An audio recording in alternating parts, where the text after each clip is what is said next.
that would really just be sort of the mind-blowing event, is that there's this document or something here that proves that, the UFO thing is real and the government knows about it, it's been covering it up, and that JFK was assassinated because of it. One camp is saying, keep the rotten food in the fridge, to use Lou Elizondo's analogy. Let's just start putting up new systems, like the gremlin system that Arrow's come up with, and say that we've just now started seeing this stuff and we don't know what it is. And you sort of start the narrative from now moving forward, and you just don't deal with the past, right? So that's like one camp. The other camp is like, no, we need to talk about retrievals. We need to talk about the reverse engineering. We need to sort of go as close to full open kimono without, again, touching on our national security strategic asset pieces. So you could probably call that the Grushnell wing. They leave you a gift. Some of the crashes might be gifts. And so what is the reason for those gifts? And those gifts would be technology or pathways to technology. So if you can't decipher that, then you don't know what the intent of that is.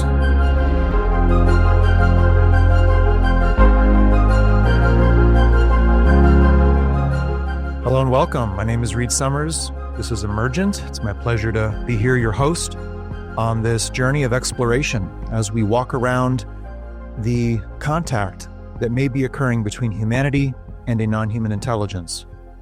It's my joy to offer this show where week after week, I explore the different dimensions and facets of this possible contact that may be taking place and consider both the non-human factor, but also the human factor. Who, what, where, why are they here? And then us, what is our response to their presence? And how might that response be manifesting at all levels of society and politics, culture, and so forth. So I'm excited about tonight's show. This follows up from the show 2 weeks ago, where we looked at the state of UAP science and research and the path forward to generating better assessments and better evidence to substantiate the phenomenon of UAP. I had on the show Rich Hoffman of the Scientific Coalition for UAP Studies and Matthew Shadagas of UAPX. And I'm very excited about tonight's show because this is in some ways very much connected and a carry forward of the topic of science into the topic of policy and the reality of the disclosure advocacy that's underway to try and promote and encourage federal transparency on UAP and bringing the rest of humanity into what might be one of the greatest truths ever discovered, that we are not alone in the universe and that we are being contacted and engaged with by a non-human intelligence. We are entering 2025. It's an unknown what this year might hold. I know many of us are maybe experiencing apprehension or anxiety, or maybe a sense that something is imminent. And in fact, that word has been used quite a lot in the last few months to describe a potential imminent disclosure or set of confirmations by increasingly credible authorities that UAP are in fact real, that they represent technology of non-Earth and non-human origin, and that they are piloted craft, that they are intelligently controlled by a potential non-human intelligence. And so what this year holds, I don't know. I think there is a lot underway right now, especially post-election in the United States, post-inauguration several days ago, and with so many different moving parts to this evolving puzzle regarding the true picture of who is in our world, why they're in our world, what they are doing and historically have done, and what we have done with them in the form of government participation, collaboration, or simply the recovery of exotic technologies and the reverse engineering of these. It is increasingly becoming acknowledged by credible authorities that there is some form of technological arms race underway for these exotic technologies. And I think, we can do by kind of measurement of the negative of the photographic positive that we can't see, that if there is a photographic negative in the sense of an ET or non-human tech arms race, then the positive picture might have certain variables that we must, in fact, explore together. And that is regarding the non-human intelligence themselves, their activity, their intent, their involvements in the world, and what possible agendas might be at play. Because I think it's a low probability that NHI simply accidentally deposited these technologies or allowed their craft to fall from the sky and be recovered by us, and that there is a solid air gap between them and their intent and human governments, defense industries, competing intelligence communities and their intent. There might be a point of contact. And of course, as you know, if you're a viewer of this show, Emergent is very much about exploring that possible point of contact. I thought it might be kind of interesting to revisit the definition of emergent. I sat long and hard on the question of what to name this show, and I'll give you these three definitions that stood out to me. Emergent phenomena refers to situations where we know the fundamental laws at work, but we cannot predict the consequences because there are so many parts working together. So some of the fundamental factors have been assessed, but how they're interacting is a true unknown and is an emergent phenomenon. Another definition, starting to exist or becoming known. I think our knowledge and understanding of UAP and NHI is truly just starting to come into existence. And then last, an emergent property of a complex system, one that does not belong to any part of that system, but that happens as a result of the parts of the system interacting. Now, a big focus on this show for me is exploring what are some of the outcomes, not of just NHI, their intent, or human actors and their intent, but the convergence of intents, the unpredictable externalities that might arise as a result of the unpredictable and largely unknown nature of historically what has taken place between those two different actors, and what might take place as the public comes into some greater awareness of the phenomenon and its history and its true scope in our world. So once the public climbs in, it truly becomes an emergent reality. So thank you for being on this journey with me. This is episode 8 of the show. I launched it last October out of a sense of personal calling to offer a logical, grounded, methodical assessment of the phenomenon and how it is interacting with the human family and how the human family is interacting with it. So with that, onward. And also, I might add, just please do consider liking and subscribing to the show. Share the show to others. And I would love to get more people in on this conversation week by week. I think it's going to be really important. All right. Today, I'd like to share with you the topics we're going to be covering with our two guests. We're going to be talking about the state of UAP disclosure advocacy, the path forward for disclosure under the Trump administration, notable obstacles and opportunities in taking that forward, and then we're going to look at the evolving conversation as the analysis of this phenomenon begins to shift from craft to controller, from UAP to NHI. And then if we have time, we'll be assessing the X factor, the intent of NHI itself. Please do ask your questions of our two guests tonight or of myself. You can use this QR code with your iPhone or smart device. Scan that, get your questions in the queue, and upvote and downvote each other's questions. So with that, let me introduce and welcome on the show Lester Nare. Lester is the Director of Operations of the UAP Disclosure Fund, an advocacy and policy organization that is at the forefront of engaging with Congress, the executive branch, on the issue of UAP. He is a tech founder and also the creator of UAP Caucus. And he is a prodigious contributor on the topic of UAP, the efforts to advocate for federal transparency and engagement with Congress on this issue. And I have benefited personally from his incisive analysis and his wit, which you can see daily on X. So I do recommend following him there. Welcome, Lester. Thanks so much, Reed. Pleasure to be here. Yeah, thanks. Great to have you. And also with us is Kevin Wright. Kevin has 25 plus years of experience in Washington, D.C.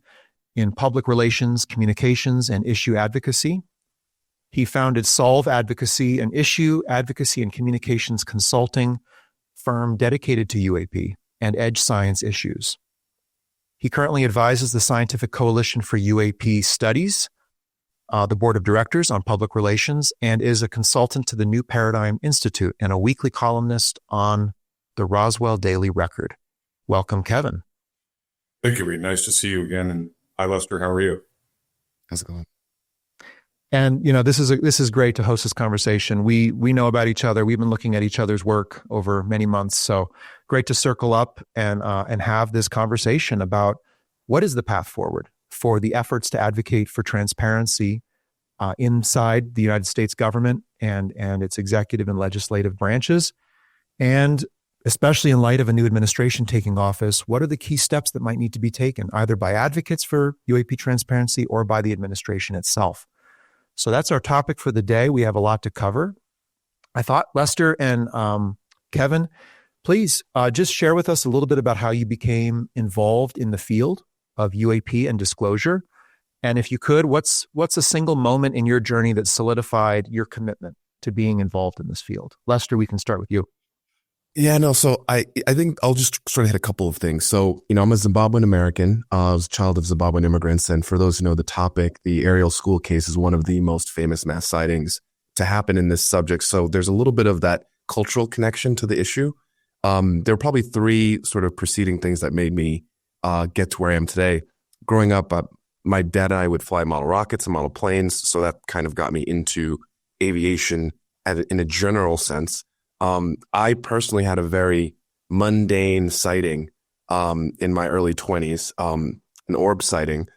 It could have been prosaic, but it was sufficiently anomalous to pique my curiosity. But much like many people, it happens and you kind of just don't know what to do with it. You don't have the tools to process, and you kind of put it in the back of your mind. And then the third thing that really kind of got me over the hump was the WikiLeaks emails between, Tom DeLonge and Podesta and a few others that were talking about this concept of disclosure, which at that point, having been someone who was very online throughout my teens, you've seen the stories. The core story was already sort of in my mind, but I didn't have an anchor that made it sort of jump off from being something I saw on the internet to something that was actually a real world thing. And having been a Politico or just someone who was a policy wonk for a long time, that was a space where I felt like, oh, this is an arena that I can engage this subject in.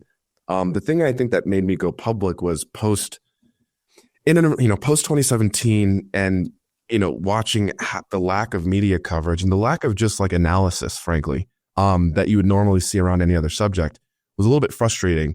And then once Grush came forward, I was like, we need to have more people just having conversations like we're having here. And at that point, I'd done enough of the work around researching to feel like I could comfortably step in and at least try to provide some of the work that needs to be done, because there's certainly plenty of work to do in and around this subject. Great, Lester. Great to get that sense of your journey. Kevin, tell us about you. Well, like you said, I've been here in Washington, D.C. for 25 years or so and working in politics.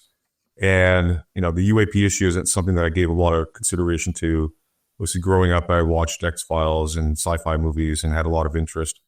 But it wasn't anything that I gave a whole lot of thought to in terms of, the reality of it or something. I probably always believed that there was extraterrestrial life or something. But I probably come to this topic in a little more unusual way in the sense that in 2018, my father died, and it made me think more about, what happens to you after you die and sort of thing. If something happens, if you're just a body and you're done, or if there's something more that continues on. And so I started reading a lot about, afterlife studies and that sort of thing. And the more I read about it, the more interested I became in it, the more that I would read or listen to podcasts and find that there was possibly a connection to, of all things, UAP or UFOs. So I started delving, deeper and deeper into both these sort of rabbit holes. And it became obvious to me that the most effective way to sort of get to the truth of these matters would be to, get involved, in a serious way, in a professional way, and use some of my expertise that I've developed over the last, 20 plus years in working in politics and advocacy and communications, and find ways to be able to communicate to the public, about these issues that they are largely, not aware of and haven't been educated on. And that includes also the press and now members of Congress. And so I started getting more and more involved, and, now we here are today having a discussion about how we're going to move, disclosure forward or affirmation forward. Yeah. Great stuff, guys. And glad to be in the fight with you all. And I resonate with that sense of a personal calling. It's how I would describe it. Episode 1 of the show is called the UFO calling. But just to use whatever skills you have and bring them to the table in what is an underskilled, understaffed, undermanned and womaned effort. So appreciate you both for that and all your work on this. So thank you. And, also Lester, post Grush, I think 2023 was a huge year, huge for this issue. And when Grush came forward at the congressional hearings, the summer of that year, and then followed by the Seoul conference, that maybe November, December, that was game on for me. This is a different situation than I'd been used to for decades with the UFO issue, because I had been involved and aware much of my life. But this was next level. Curious, what's the feel for you guys in terms of the current, both the state of disclosure, what's coming forward, who's coming forward, the nature of the conversation? How does it feel to you? I'll just sort of maybe briefly say, I think there are more variables at play now, and that creates opportunity, right? It's always going to be a tough nut to crack, because especially in the West, I think our foundations and how we think about the world and how we create our worldview culturally makes it a hard entry point to really start to try to break down this subject.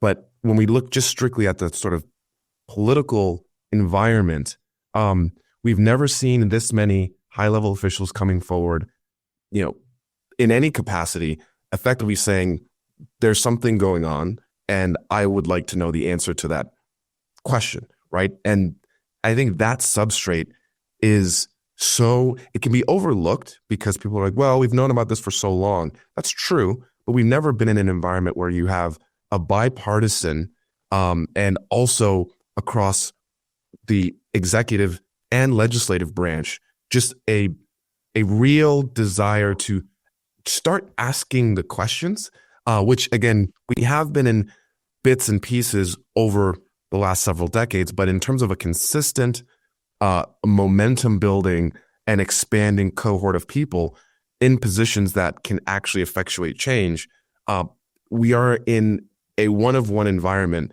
that has never been seen before. And that seems to me to be exciting, despite, I think, folks who might feel like things are moving slowly. I understand that. But any social political movement, think civil rights movement, takes a significant amount of time and effort in order to shift the Overton window and change the paradigm. But I do think it's we have not been in a situation like we are currently before, particularly when you add into it that there's a now quote unquote maverick president who maybe operates outside of the norms that we've seen historically, where that again creates just a potential opening for things to be different. Not that they will be, but the variables are fundamentally different. Yeah, I would agree with that so much. Kevin, and you've been in DC for so long. You've got that insider's look. How is it looking these days? I'm sure everyone would want to know that. Well, I agree with everything that Lester said. And I always sort of look at life as the glass is half full. And I recognize that there is momentum, that there is, the last several years, there's been, more and more stories. There've been more people coming forward. There have been numerous people that have given testimony to, the Senate Select Committee on Intelligence. So there's certainly lots of things going on. But at the same time, I like to try to make sure that I keep myself grounded and realize that there is, significant hurdles ahead. For example, if you listen to what Jake Barber was telling Ross Coulthart in terms of, giving testimony to members of the Senate Select Committee on Intelligence, that there are people that are literally afraid inside of Congress of touching this with a 10-foot pole. They're scared, not just for their reputations, not just because of the seats they hold and afraid of losing an election, but they're scared for their safety and well-being, because this is a serious issue and people have been threatened. And if you listen to David Grush and Jake Barber and others, there are serious allegations that have reportedly been run up the chain of commands to ICs and the Department of Justice that, people have, been murdered in the process of this cover-up. So there are serious obstacles still ahead that we can't be, have our blinders onto. You also take into consideration the fact that, I've briefed, like about 50 offices last year on Capitol Hill about UAP, and the vast majority have just absolutely no idea what I'm talking about when I first walk in. But after 30 minutes, they're like deer caught in headlights. They are blown away by, the evidence of the fact this isn't just a modern phenomenon that the Department of Defense started to look into over the last 20 years, that it dates back to at least the 1940s. That the things that people are witnessing now, even, some of the instances in some of the drone incursions that we've seen, to the Tic Tac, to other instances, especially over nuclear facilities and military installations, that we had these same sorts of occurrences back in the 1940s, 50s, and 60s. So, this is a very real thing that's been going on, and they've been very good at covering it up for 80 years, and they're going to do their best to make sure that that cover-up continues. So while at the same time we have momentum and there's reason for optimism, we have to make sure that we are paying attention to the fact that, the gatekeepers and people involved in the program, whatever you want to call it, are very good at what they do. And they've been very successful for 80 years. And they're going to do whatever they can to make sure that continues. Yeah, that's the sobering reality right there. I'm curious, late last year, we had a number of precipitating events. We had the mystery drone anomalous vehicle issue starting in the UK over U.S. air bases and nuclear armed facilities there, and then moving over to New Jersey, and then reappearing in Europe, Ramstein Air Force Base, Germany, and then spreading out over other parts of the U.S. So we had that. We had the congressional hearings with 4 whistleblower testimonies being provided sometime in November, I believe, right after the election. And then we had the election, right? And President-elect Trump has gone on various platforms to talk about, in no uncertain terms, that he's been told about UAP. He's been told there's something there and that he would disclose. And he's also gone further to make some pretty large statements regarding what might be behind the phenomenon. So how are you both seeing these converge in the last 3 months? I mean, is there a burst of interest? Is there a burst of the suppression of interest? What's the kind of bead on the beltway and the inner reality in terms of the government and how they're responding? I don't know if you want to go. Feel free, Kevin. Well, I mean, there's a lot to unpack there, I think. Yeah. I don't, in my personal opinion, I don't think that the drone incursions over, the military installations in the UK, over places in New Jersey and other parts of the United States. It wasn't just New Jersey. It was other places too.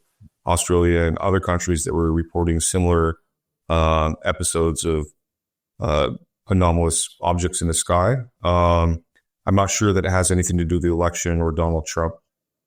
So that would be sort of a separate sort of bucket. And then, Trump, obviously, he's unpredictable. He's a bit of a wild card.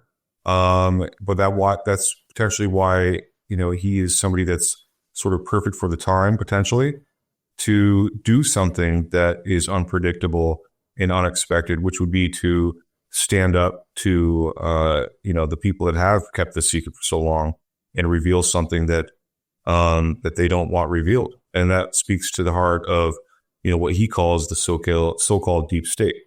And if there is such a thing, that is the deep state. It is the people that have, obscured and obfuscated, engaged in disinformation campaigns to hide the reality of a non-human intelligence, objects in the skies that are made by a non-human intelligence, what the implications of those things are, the possible technologies involved, potential for clean energy, all sorts of things. So Donald Trump, just might be the person to finally crack the nut on this.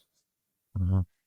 Are you hearing members of Congress stirring with new interest, or how are they responding to these various events? A little bit. I was at the Black Tie and Boots Ball on Sunday evening, put on by the Texas Society, and I ran into a couple of staffers that I had previously briefed, and they recognized me and they said, "Hey, we'd like to have another briefing with you sometime soon."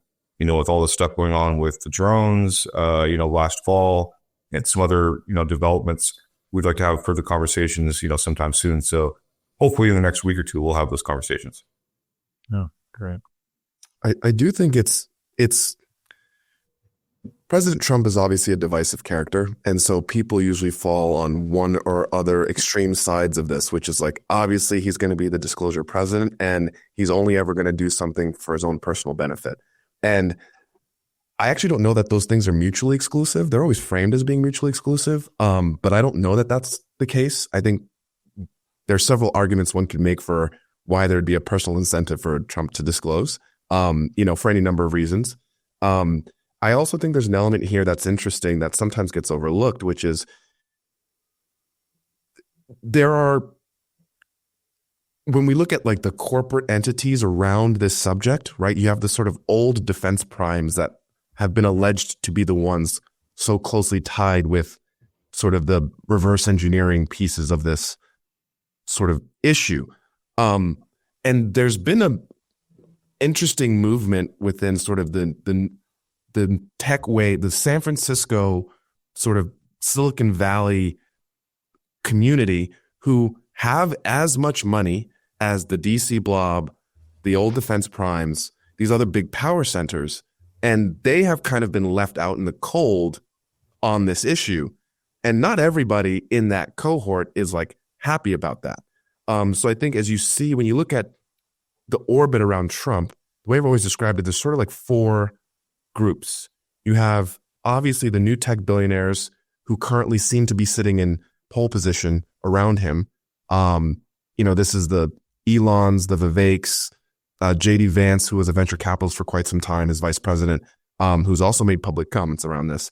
That's one group. You sort of have the Project 2025 wing of the Republican Party. So these are people where deportation, immigration issues, that's kind of their main policy focus. You kind of have the evangelicals, or the religious wing, where things like the LGBTQ issue and abortion are kind of prominent things for them. And then you have like the sort of the old school classic Republicans, some might say like the neocon wing, the ones that want to do these wars everywhere. So part of what you have to say is, okay, how are those four groups going to sit at the same table when they have priorities that are somewhat you can only do so much in an administration. So you have to figure out what issues to prioritize. And it seems to be the case that of those four cohorts, that San Francisco new tech billionaire wing is most predisposed to being pro-disclosure, because that gives them an opportunity to get to the goodies that they've been left out in the cold on. At the same time, the evangelicals or the religious wing, where there's going to be a large contingent of that are going to view this as demons or demonology. They're not just necessarily going to sit down and allow that to happen. Also, with this idea that there's a limited window to sort of push through policy objectives, where some of these other cohorts have been waiting in line for 25, 30 years to get a chance to have, the Senate, the House, and a maverick president who's willing to push things forward. So there is going to be a real battle of priority, because if you move on quote unquote disclosure, it's going to take up a lot of oxygen in the room, just by the nature of the subject. And so I think, yes, there's an opportunity with a Trump presidency. There are conventional political dynamics around what's going to get oxygen that are complicated, let alone that no president previously has touched this issue. So I think I'm just sort of dovetailing back to Kevin's point earlier. Like, I always am optimistic that, as long as we do the work, the arc is going to get us to the end goal. But when we look strictly at the current administration, there are serious challenges that we have to work around based on some of those dynamics. Yeah, if I could just reiterate one of the points that Lester was making here about the Silicon Valley, the tech industry, these are things, they have been left out of, or at least allegedly left out of, these programs, if they exist, in crash retrieval, reverse engineering programs, figuring out what's going on here with, how these craft operate. There's something to take into consideration about their interest in pushing this forward for disclosure for themselves, which is that whether you're talking about crypto or AI or any number of other technology issues today, the fact of the matter is that with the expansion of AI and the expansion of crypto, we're talking about needing about 10 times as much energy production in this country than we have now. That includes 10 times more than what we have in terms of the energy infrastructure grid that we have now. And so we're going to need something more than just the wind and solar and clean energy solutions that we have. And we obviously can't just go back and start building more coal burning factories and these sorts of things. So there's a great potential that these technologies represent some sort of clean energy or 0 point energy or something along those lines. So I think there's a great hope that there's something in there that allows us to build the infrastructure and the capabilities, because we absolutely need them. Because, like I said, we're going to need 10 times as much electricity in this country in 10 years than we have today. So that's definitely a very compelling reason for disclosure and get this technology into the hands of private industry. I want to just quickly say that nexus is so important. And I'm glad you brought that up, Kevin, because it doesn't get talked about a lot, where the energy requirements to be the leader in AI and the leader in crypto, which I think are both important fundamental technologies for us as a nation generally to lead on, there's not a clear through line to how we're going to do so. And I think that incentive makes some of the positioning that you're seeing by some of these entities make a lot of sense. And if you look at even just this week, they announced Project Stargate, this $500 billion, program around building AI infrastructure, a key component of which is power. You can't have the conversation about artificial general intelligence and scaling up compute and all this without us significantly scaling up our power infrastructure. I just think that's such a really great thing to point to, Kevin, about the nexus of power and the potential for these UAP technologies to enable these other emergent technologies.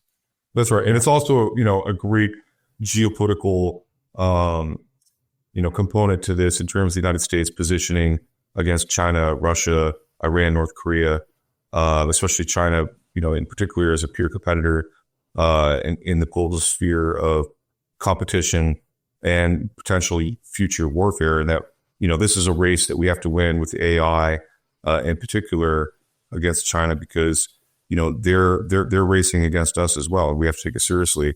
So, yeah, I hear here kind of another nexus, one of incentives and the other of risk.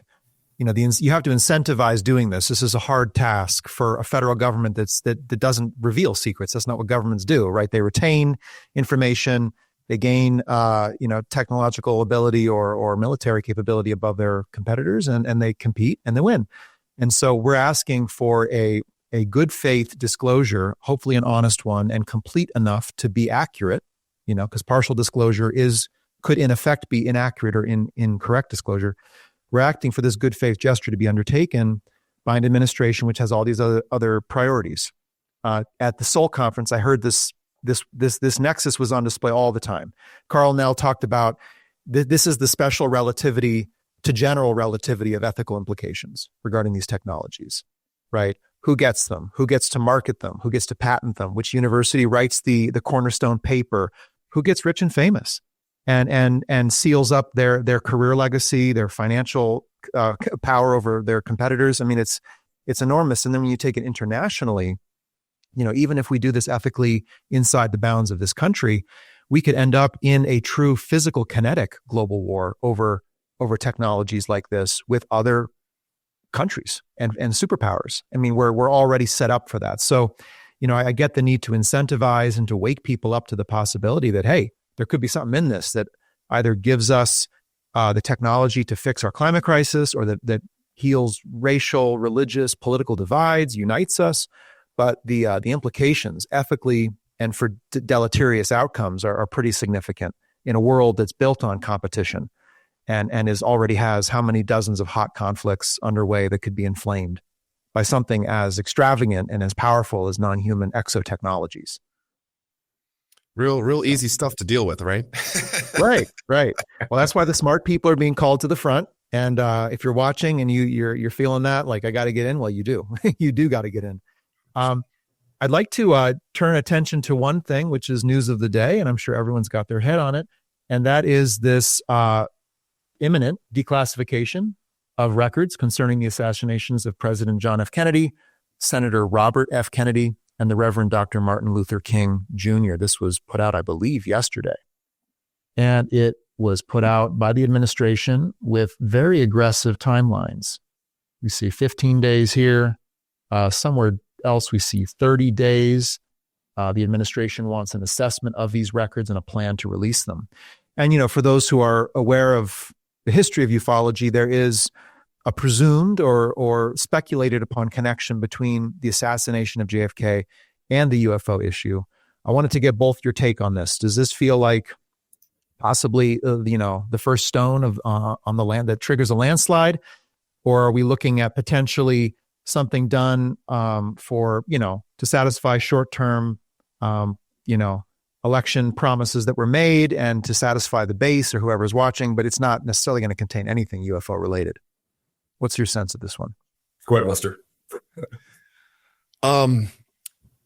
So it's for sure. I mean, I think, again, both things could be true. I think part of this whole discussion is there's a duality to all of this, right? So clearly it's red meat for the base, right? Just from a purely political lens. There's the juxtaposition that the administration is trying to put forth is that we can get SHIT done, right? And we can do it quickly, and we're responding to the demands of the public. And it, again, dovetails with this. We're not the deep state. We're exposing the secrets the deep state didn't want to bring forward. The JFK UFO connection is obviously a strong part of the lore of the subject. I don't necessarily know that the move was taken as a planned prerequisite to like some new executive orders coming out or further declassification coming from the White House. But I do think that there's potential for there to be some kind of breadcrumb within those documents that do get that sort of start to bolster, right, with direct chain of custody, that there is this long-term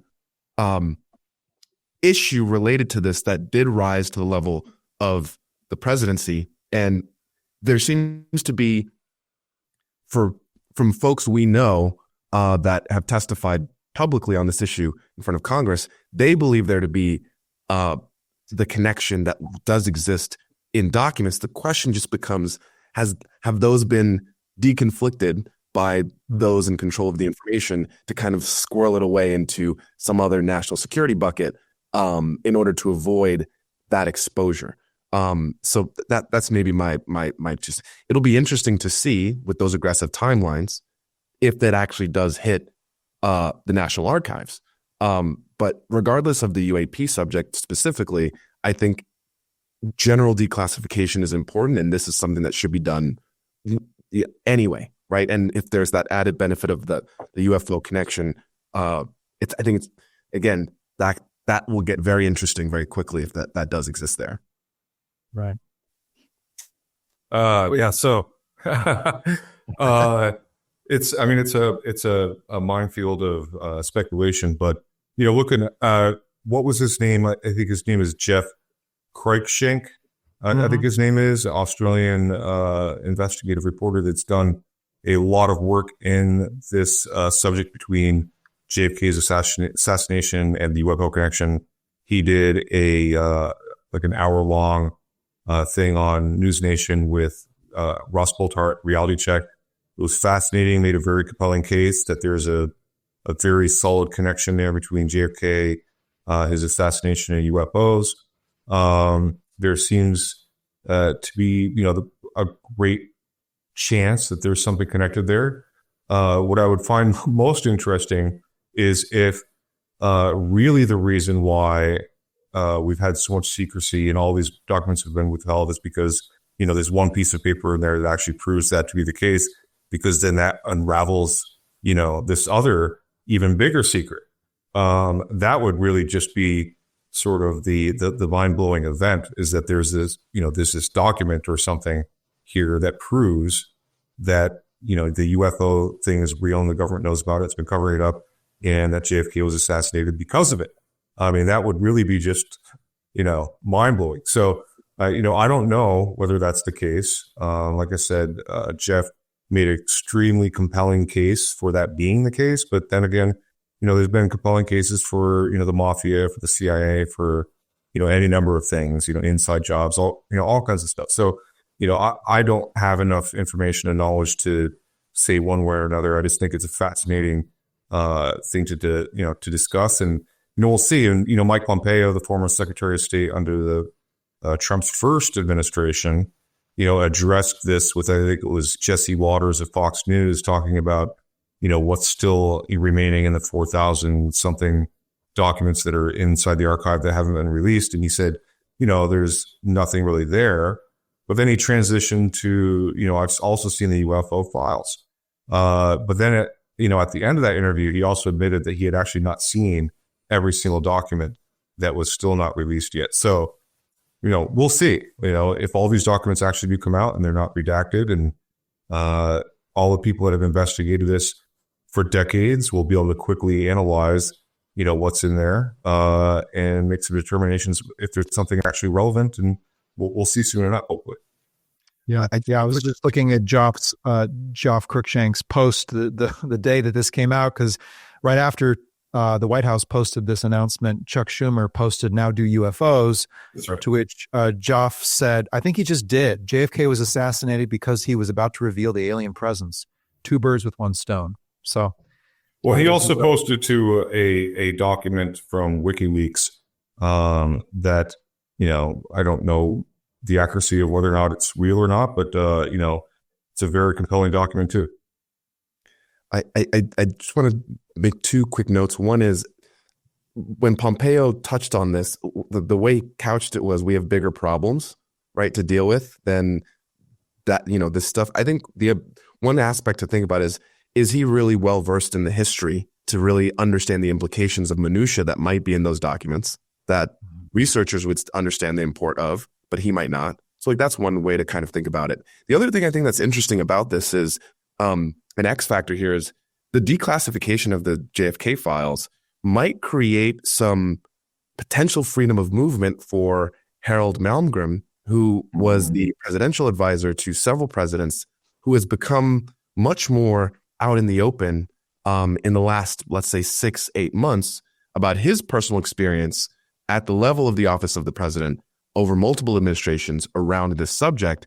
And he may feel more inclined to speak more candidly with basically President Trump saying that it's time to talk about all the aspects of the JFK assassination. So if there is a nexus, I'd be curious to see Harold Malmgren's statements, if any, in the wake of that disclosure. That's a great point. And, I don't know if everybody noticed it or not, but, a month or 2 ago, Senator Mike Rounds from South Dakota, who was one of the co-sponsors in 2023 and then the prime sponsor in 2024 of the UAP Disclosure Act, had a public admission that he had recently met with Harold Malmgren, which is an interesting development. So, read between the lines of what was going on there. But things are afoot.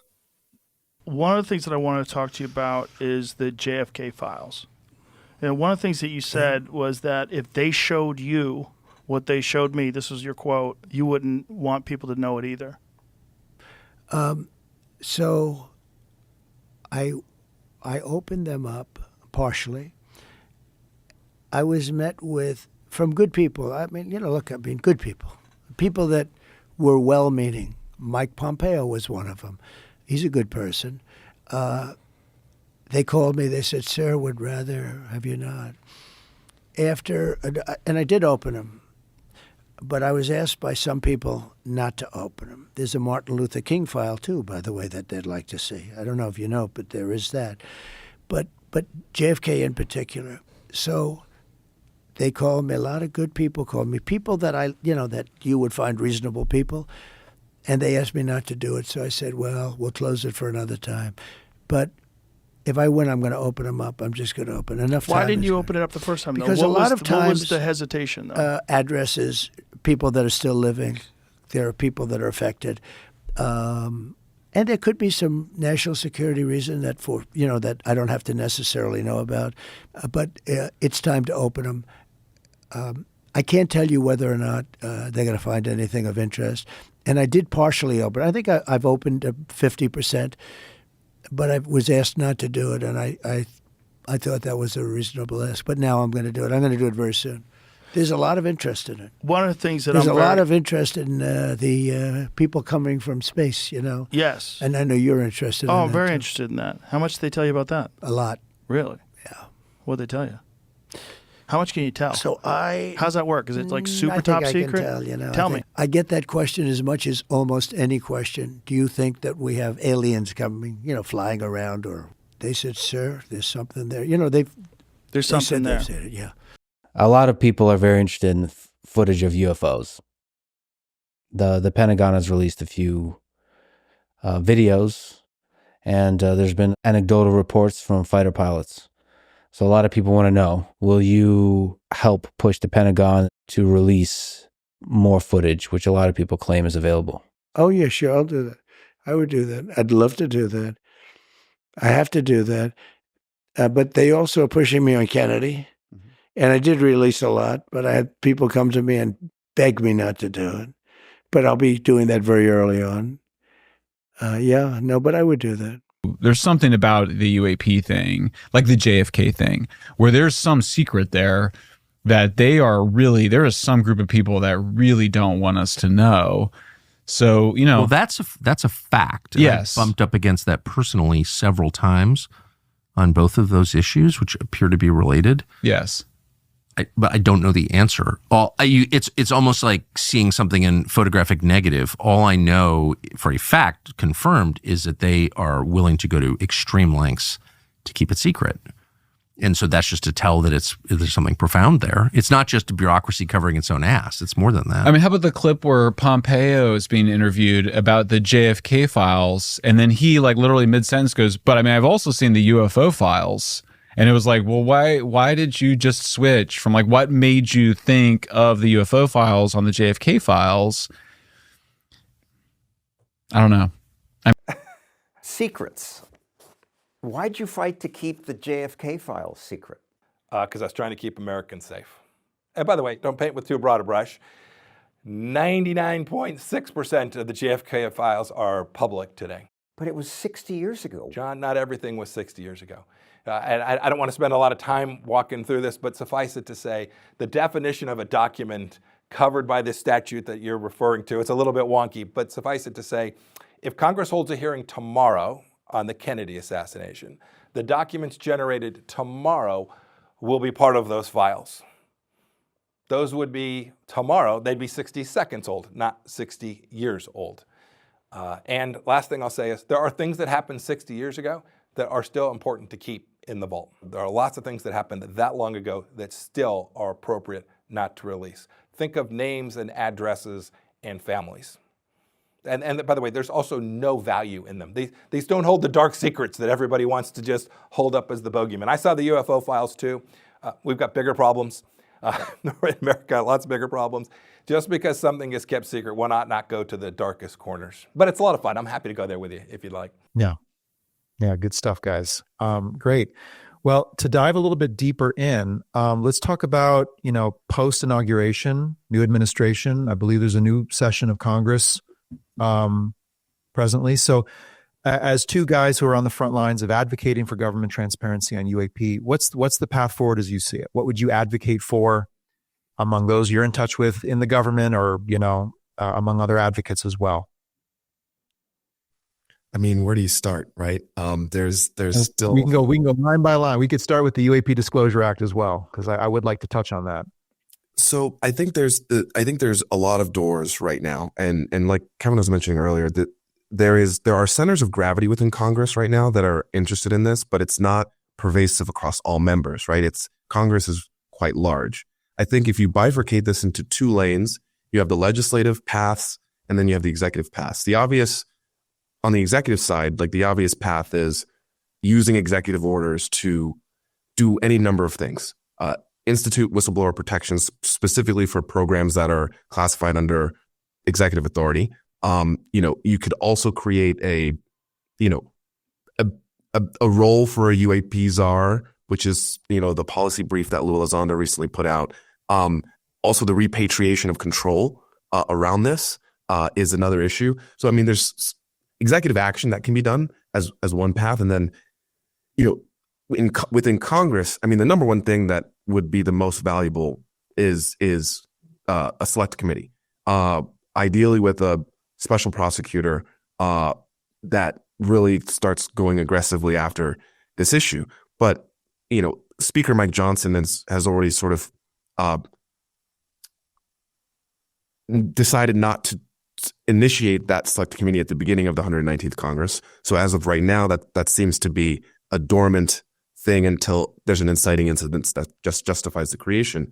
But the other big thing would be, again, whistleblower protections. I know we keep sort of beating this drum, but if you've seen sort of the recent testimonies from the likes of, Jake Barber and, Fred Baker and all these sort of tier one guys that are coming forward, and also the way that they describe Congress's fear around this issue, the threat is real. And so there's not only the physical security issue, there's also the livelihood issue. And so that's just on like the direct, getting to the program stuff. But there's also sort of ancillary things like safe airspace for Americans, which could be reintroduced as a bill to help commercial pilots feel more comfortable reporting, which would again just create an environment that continues to destigmatize. So there's stuff that's like more direct to the program. There's stuff that's more ancillary or maybe tangential, but would be helpful around creating a more healthy environment for conversation. There's a million things we could dive into, but those are just some high level touch points, which is separate and apart from just having more hearings within either the oversight or intel committees, which there's some complexities there based on some of the new folks that have joined us. I do want to ask about that too, because I know those committees got mixed up in terms of, or remixed in terms of their leadership. So Mike Turner out and other notable events. Kevin, you penned this article recently. I read it earlier today, and it was great. And I noted the significant hurdles for this formation of a select committee. I'm in no way an expert on anything related to legislation or policymaking in this way, but give us kind of the short and skinny on, what is it that needs to happen, and can it happen, or are the obstacles too many? Well, I don't think the obstacles are too many. Where there's a will, there's a way. But the sort of the short of it is that for Congress, either in the Senate or in the House, to set up a select committee requires, the vote of the House or the Senate to establish such a thing. So a member or the Speaker of the House or the Majority Leader would need to put forward a resolution that would establish the select committee, and if that would outline the various powers, scope of the investigation, et cetera, that would be required for it to do. And so, say a member like a Tim Burchett says to Speaker Johnson, I'm going to put forward a resolution requesting a select committee to investigate, the executive branch and its activity and knowledge of UAP issues. And then, Speaker Johnson has to essentially agree to put that resolution on the House floor. And then, of course, you have to have a majority vote that passes that. So, that in and itself is a pretty big hurdle, because you have to convince the majority leader, or I'm sorry, the House Speaker that, that this is a worthwhile endeavor, that, you're going to put his reputation on the line, and that they're going to have a majority that supports his position. I don't think that is where we're at exactly in the House or the Senate today, with enough members going to go out on a limb and support such a committee to do such an investigation, because, most members of Congress are just honestly oblivious to the reality of UAP. In that article, I highlight some of the people who have been at least somewhat involved on the UAP issue, but not recalling who David Grush was, or not recalling or serving on the Armed Services Committee and not really knowing what the UAP Disclosure Act was. So, I mean, these are people that should know much more about the issue than the average congressman. So if you extrapolate that to everybody else, you're going to realize that the vast majority of members of Congress have absolutely no idea what we're talking about right now on UAP. So one of the things that needs to take place, and, Lester and I have worked together, physically we've been in offices together, briefing members of Congress and their staffs about the reality of this issue. And what's become very apparent is that over the course of the next year, we're going to have to go to, 435 offices on the House side and 100 offices on the Senate side and get them to understand that this is a real issue.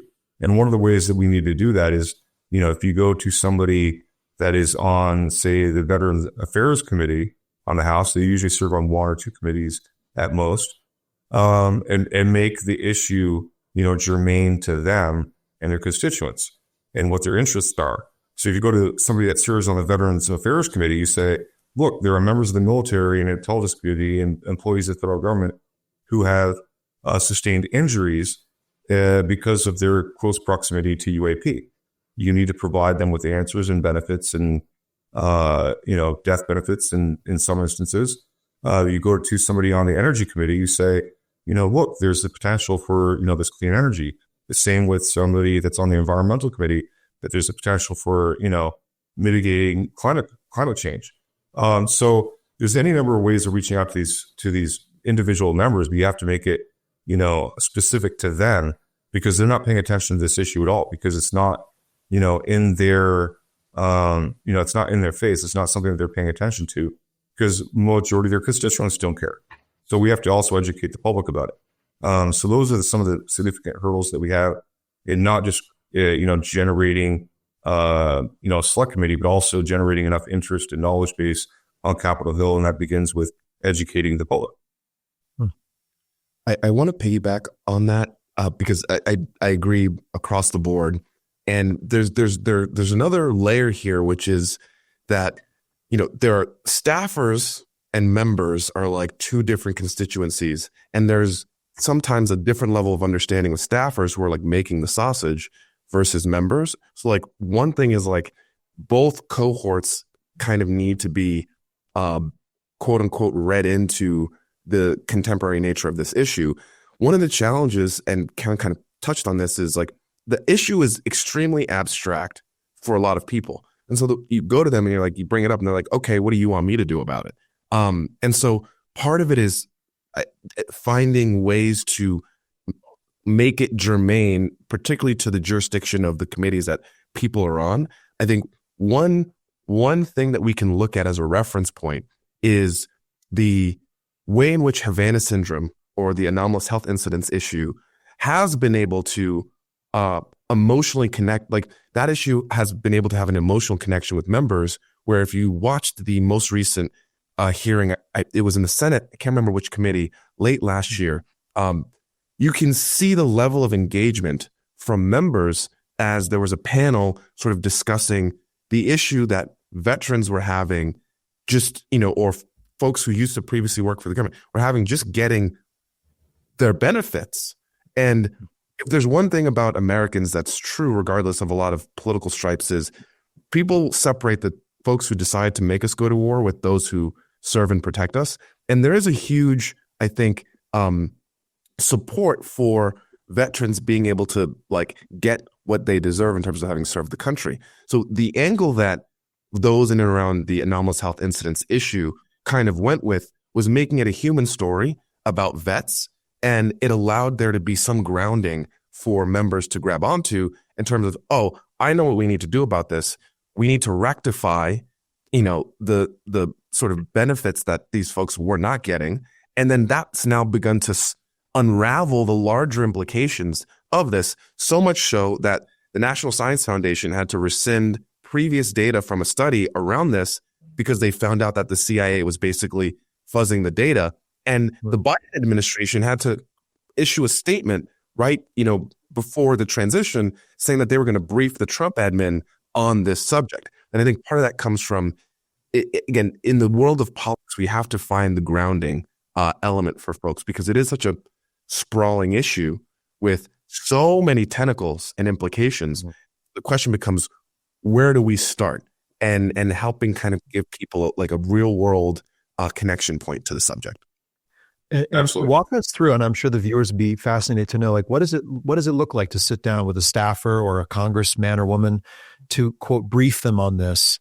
And what is the exigency? What is the necessity that comes along with the UAP issue in your minds or your experience that has led to like that emotional connection or that sense of urgency? So I'll share two things. So one is, depending on where you go, right? Some folks are much more well-versed in this than others. So it's interesting. You can immediately tell as soon as you sit down. Some folks really, like, they know, and you can tell that they're sort of just trying to see what you have to say about it. And they're trying to get a gauge of like, oh, this is someone from the public that has a real sort of viewpoint on what to do. Because again, they're looking for direction to some extent to what to do about it. So it was interesting in some cases, particularly like the national security staffers, in some cases are very well aware of the issue and the implications, but that's not universal. One of the entry points is the constitutional aspect of this, which is, you can always sort of appeal to people's ego.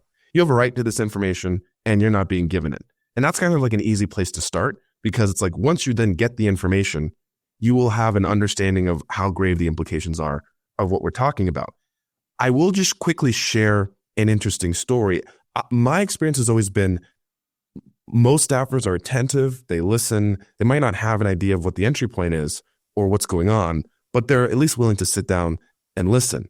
There was an interesting experience prior to the November hearing last year, where it was obviously being chaired by the Republican majority, and we were trying to provide a briefing to the Democratic side, who did not, based on some public statements from a few reps, did not seem super engaged, or because of the way Representative Comer has run the Oversight Committee, a lot of hearings in that committee have been purely political hearings, or some folks would say stunts, to basically point the finger at the Biden administration and the deep state and all this other stuff. So there was a view that this was just another exercise in trying to sort of disparage career civil servants and all of this. And what was interesting about this hearing was, this briefing was, it was with two staffers, and then a third staffer who was not scheduled to be in the meeting joined. And this person was so overtly adversarial around this issue, it almost didn't make sense, because of just, it was the pretty neutral, it wasn't like anything crazy. And since having had that experience, we've now found out that this person is pushing back on this for a reason. I'll just couch it as that. And so I think part of this is the gatekeepers are good, right? And they have people everywhere. And within the professional staffers that are in these committees, they certainly have folks who are there to push back on these efforts. That's only ever happened once, but that was the first time I personally experienced. You guys both have met me. I'm pretty diplomatic and not really someone to get elevated over in a conversation. And so to have someone red in the face kind of accusing me of being a shill for Republicans, which is laughable as a black Ivy Leaguer who lives in Los Angeles, that was very, very interesting. So I think part of what I'm trying to share here is there is both a push and pull happening in terms of the information that this audience is getting, right? Right. I mean, the comment, you can't talk about Fight Club because there's no Fight Club, that was made during the last congressional hearing.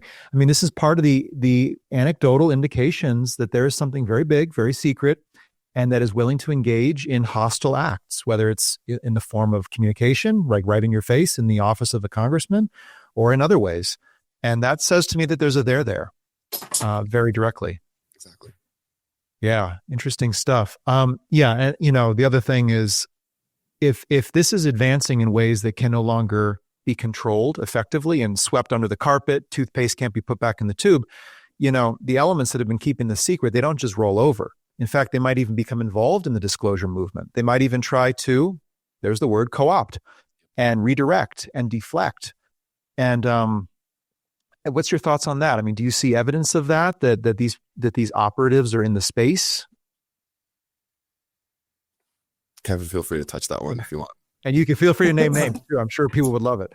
Well, first, let's go back to what Lester was talking about here with, meeting with offices. And I think, the experience runs a wide gambit of experiences in terms of, you meet some people and they have absolutely no knowledge going into the meeting of what you're really going to be discussing with them, to people that are very well informed and probably know more than I do in terms of what's been reported to various committees of Congress and are very knowledgeable. And then there's some that don't take it seriously. And at the beginning, they kind of have a smirk on their face. But by the time, you finish, their doors are blown off. They're rethinking, what they previously thought 30 minutes ago. And some of them are going through, a bit of an ontological shock because they're realizing that, the information and the evidence that you're providing them, changes their entire perspective on an issue that they had not given much thought to before. In some instances, I've met with, people who are on fellowship from, various intelligence community, 3-letter agencies and things. And so it's very difficult to know exactly how much they know and how much they're internalizing what you're telling them and what's happening with that information. And, I've met with people who, I walk in and say, hey, I'm here to talk about UAP. And, the staff says, oh, I was in the Navy and actually one of the things I was doing was I was, deployed on a, battleship group because we were there to investigate, some occurrences that were happening. So it really runs at a wide range of, discussions, knowledge level and things. And also you don't know exactly what some of their motivations might be in having that meeting with you, which goes into your, your new question here, Reed. And, it's a very difficult question to answer because, you don't know what people's motivations are. Some people are, very intense, which can be sort of a tell, to some extent. But that happens on both sides, the debunkers and skeptics, and then the pro-disclosure, transparency advocates, and you have everything that runs in between. And so I would say that it's definitely happening, and for probably various reasons, some of which is to, shape the narrative of, what's happening so that they can influence the discussion and the outcome of what, the disclosure ends up looking like. Right. Yeah. I do think there's certainly perception management going on around this issue. Even if it's just couched as these are just our advanced strategic capabilities and they have nothing to do with non-human intelligence, but as such, they have such mass strategic importance that you are going to perception manage in order to protect those advanced strategic capabilities. So even in a conventional way of trying to view this, like that's certainly true. Obviously, with the possibility of the NHI origin, that only raises the bar of importance quite a bit. I mean, we can sort of see literally this, I think yesterday or today, the All-Domain Anomaly Resolution Office put out a paper about UAPs being confused for Starlink as, again, I don't even know what this, I don't even know, there is clearly an effort to, because here's the thing, right? You probably see two camps around folks who are former intelligence people or whatever around how to try to move this forward.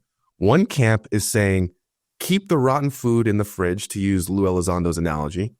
Let's just start putting up new systems like the gremlin system that Arrow's come up with and say that we've just now started seeing this stuff and we don't know what it is. And you sort of start the narrative from now moving forward, and you just don't deal with the past, right? So like that's like one camp. The other camp is like, no, we need to talk about retrievals. We need to talk about the reverse engineering. We need to sort of go as close to full open kimono without, again, touching on our national security strategic asset pieces. So you could probably call that the like Grushnell wing. And then the Mellon wing is maybe more the something's weird. We have to sort of the incrementalist approach. And like, I think part of the challenge for us who are trying to advocate for greater disclosure around this is that there is not agreement, particularly from those closest to the issue, around how we need to move forward. And then that also creates opportunity for the co-opt issue to then, again, sow discord amongst what is, generally the North Star is the same across that sort of spectrum of how we should approach it. It's just a matter of degree of how honest we want to be about the past, which in my view is like the necessary thing in order to sort of be able to really move forward. There has to be some form of truth and reconciliation process here. But I don't know what we don't know what we don't know. So it's a complex issue, but I think because there's sort of this wide spectrum of how we should deal with it, as from an ideological perspective, that creates actually opportunity to sort of divide people across these two sort of lanes. Right. Yeah, I think that's a very good point that Lester was making there between the two camps. But I think, inside the sort of the pro-disclosure transparency camp, that, he's absolutely right that there is disagreement there in terms of sort of how to proceed and how to achieve the end result. But I think the great debate is also what that end result should look like in terms of, like he referenced the past, how much information should actually be revealed to them, not just referring to like real national security issues in terms of, potential, weapons platforms or technology that have been developed as a result of crash retrieval and reverse engineering programs. But I'm talking about the criminality and some of the things that have happened over the course of the last 80 years, particularly potentially, people that have been involved that have potentially big names, in this cover up and in furtherance of the cover up. And, and also, some of the things that have been alluded to in Jake Barber's discussion with, Ross Coulthart, he gets into some pretty deep things there, especially if you watch the full 2 hours and 40 minutes of the full, interview that he did that's been released. I think it was today or, late last night. Gets into some pretty deep stuff there that, rings true to a lot of conversations that I've had and things that you read and part of the lore. And those are things that aren't just damaging to certain people and reputations, but would rock the foundation of our republic and our constitution and our government institutions, and really would cause some very serious soul searching on amongst, the American populace about the government in which they believed that they lived in. But, it's been revealed to them that the country that they've been living in isn't really where they are, that there's, some very nefarious things going on, for very unclear purposes. So, to what level do we go in revealing the truth?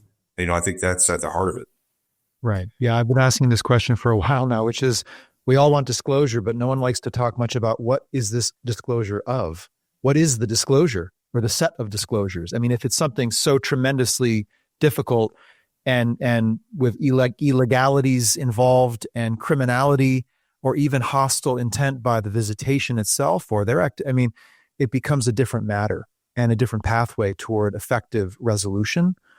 I just want to turn our eyes to this topic it's been brought up of a UAP czar or a presidential advisor on UAP. I asked this question to Twitter, and I was kind of surprised by the results. I was not expecting these results. And definite clear story there. And I wonder, what do you see in this? Like, why is there such an uneven distribution here, or an uneven candidacy in the mind of at least 1,000 people? Not to say that that's representative. Well, I don't think it's entirely uneven. I mean, you have essentially, 3 people as primary candidates in roughly in proximity of 30% range. So, splitting a third of the vote. Some obvious deference to David Grush there, but I think all of them personally would probably make good candidates, and they probably have their different strengths and weaknesses. Elizondo was a senior advisor to ATIP and has experience in the investigation and the understanding of the intelligence apparatus and what's been going on there. And then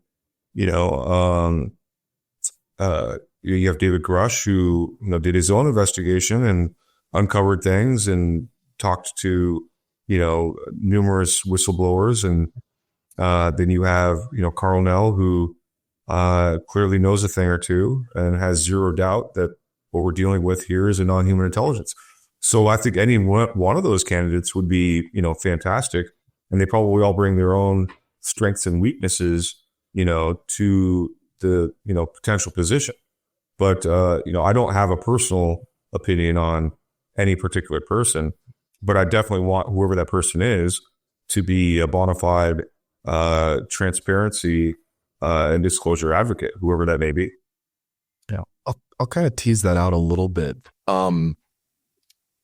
If we look at each of them individually, and sort of the point that Kevin brought up about strengths and weaknesses, I think they all have their strengths and weaknesses. One thing we have to think about is who is this administration, right? And then who actually would mesh with the stylistics of the administration. So if we just start at the top of the list, Lou is good on TV, right? And so that sort of gives a +1 for him, just because that's kind of how the man in the chair likes to pick people, is who's good on TV. Does that mean that Lou's going to be great at the managerial nature that is going to come with this role, being someone who's more of a guy in the field? Maybe you could argue that's a weakness for Lou, is he doesn't really have executive experience per se to the same degree that maybe a Grush or Nell has had in terms of running teams and coming up and navigating the halls of the bureaucracy and all that stuff, right? You have Grush, who is, very detail oriented, would be like a dog on a bone around, the minutia and getting to it, but maybe personality wise wouldn't mesh with the stylistics of a Trump admin. Carl Nell, it probably has the most extensive executive experience, having been deputy CTO at Northrop, I believe, and having run massive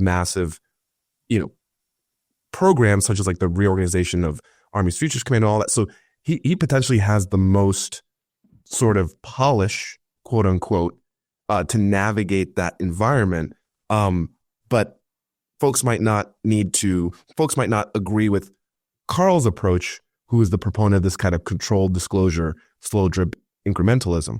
I'll just add one other name here that does not seem to be someone who's going to want to do this, but would be interesting, is Jay Stratton, primarily because of his leadership role in OSAP, in ATIP, and in the UAP task force.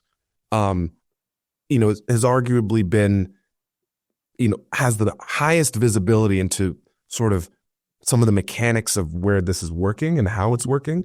Recall Grush was just, the NGA lead for the UAP task force. Lou just came in on ATIP. There's sort of conversation about how much Lou did or didn't really know. So Jay is potentially the most well-versed in all of the ways in which this subject operates within the government. But again, I don't think he really has his name in the ring right now for it. That just kind of parsed out, I think, some of the pros and cons of each. That's maybe how you could couch it. Oh, it's helpful. I'll just quickly add here that, I briefly once quickly met Jay Stratton, but I think, he's a potential person to add to that list because, I'll give a little plug to the new documentary that's coming out in March, The Age of Disclosure. There's a brief clip there. We're going to be watching it in about 5 minutes. I'm sorry? We're going to be watching it in 5 minutes, the trailer. It's that brief clip, that 5 minutes. Okay, well, I'll give a tiny preview here. I mean, he says that, he has personally seen NH-like craft and beings. And he's investigated the UAP issue for 20 years. So he's definitely somebody that should be considered. Yeah. Going back to Lester, what you were saying about, these kind of, I don't know if you call them factions or camps, different degrees of disclosure, rate, flow, control, and different appetite for maybe something more catastrophic or something more all at once and something really, really slow. I think one concern, especially with the new administration, is that people who have been formerly on the program or might have liability, legal implication, past criminal activity, who knows, might try to kind of circle around the administration and snuff this out. And not to say stop it entirely, but really claim the narrative and take it where they want to take it for a variety of personal ends, self-interest, financial interests, what have you. So, how do you view that risk at this moment? What's interesting, and I'm trying to find it right now. The point that you're bringing up is actually something that Lou explicitly called out in his policy brief, which name correctly, prioritizing emerging all-domain technologies was the title of the policy brief. But he touched on it where basically his point was whoever gets brought in as this potential czar, when they're staffing up, the point he made is you have to be extremely careful to not bring in folks whose priorities might not be aligned with that of the White House around having an earnest effort towards this disclosure. So I think that risk is obviously extremely high, which is you don't want to let the fox into the hen house. And so that's really, I think that's going to really be a challenge, is because you can't, people from the inside know where the bodies are buried. So like you ideally want to be able to have some folks who have that level of awareness, but when you bring people from the inside, the issue is they're from the inside. And so where's their allegiances ultimately lie?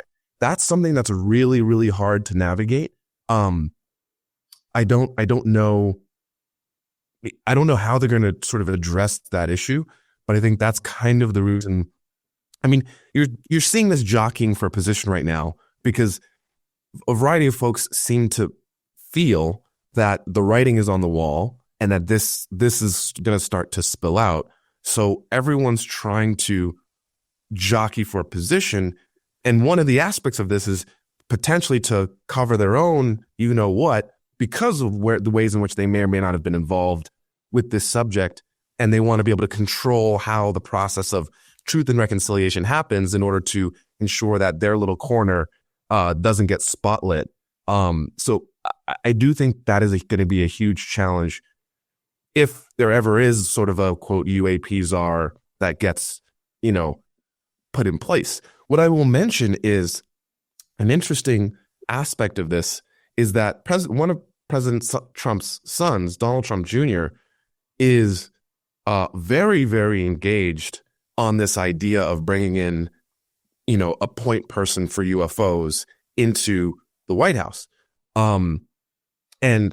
We've sort of seen that sort of Jared and Ivanka are choosing to not be as front and center in this administration as they were in the previous one, which leaves Donald Trump Jr. a lot of freedom of movement to sort of, talk to dad about this stuff. So it's just, I'm not ascribing a probability to whether or not someone will get appointed into this role. That there's someone that there's more than one person that's going to be in the ear of the ad around this. And so it'll be interesting to see how that plays out. Yeah. Great stuff. And I think these are tender moments. It's the agents or the operatives or the organizations that have obfuscated this are wizards at this process of snuffing it out before it can take form and gain momentum. And so I think it's just it's a delicate moment. The next maybe 30 days, 60 days, and if we get the wolf in the chicken pen, circling around and basically containing and controlling, control disclosure possibly, I think it's a treacherous one. So a lot of interest involved. Any final thoughts, gentlemen, on the way forward? What you see as most important in this next 12 months of this new administration and heading into the unknown? I'll just briefly mention that I think one of the reasons why you're seeing an emphasis from a lot of folks who are in and around this issue, both public and quote unquote behind the scenes, that this particular moment is important. And it's not important just because it's the start of another Trump administration.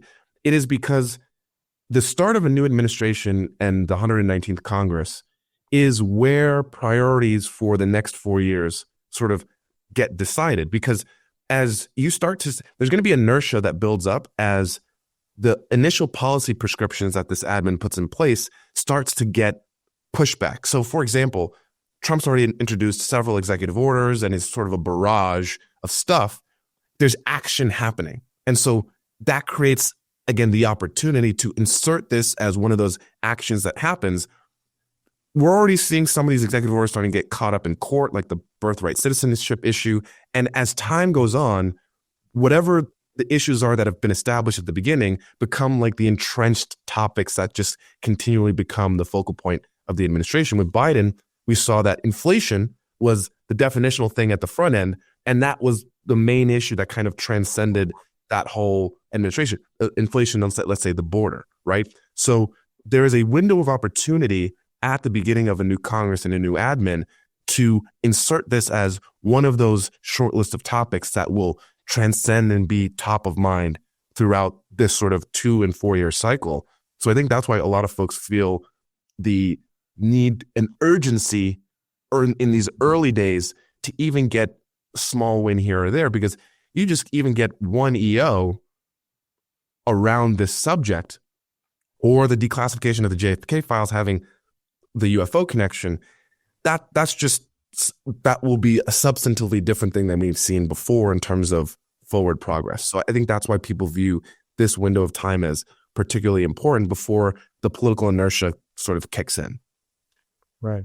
Yeah, I think Lester is exactly right there, but I think the window of opportunity is even more narrow because we're not actually looking really at 4 years or even 2 years. We're looking really more like 1 year because the fact of the matter is that wherever major accomplishments that Trump is going to achieve on these matters is going to happen, in the course of 2025. Because when we get to 2026, members of Congress have to start thinking about their reelection, and they're going to be prioritizing that. And that goes for all 435 members of the House, and then about a third of the members of the Senate.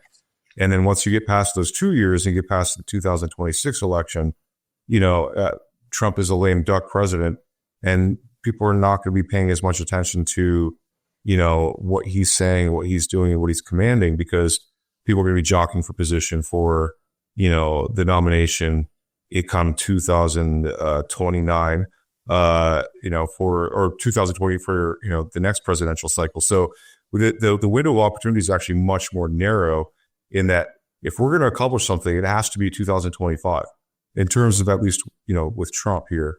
And, that means him, really leaning into it in his early days here, the first few months.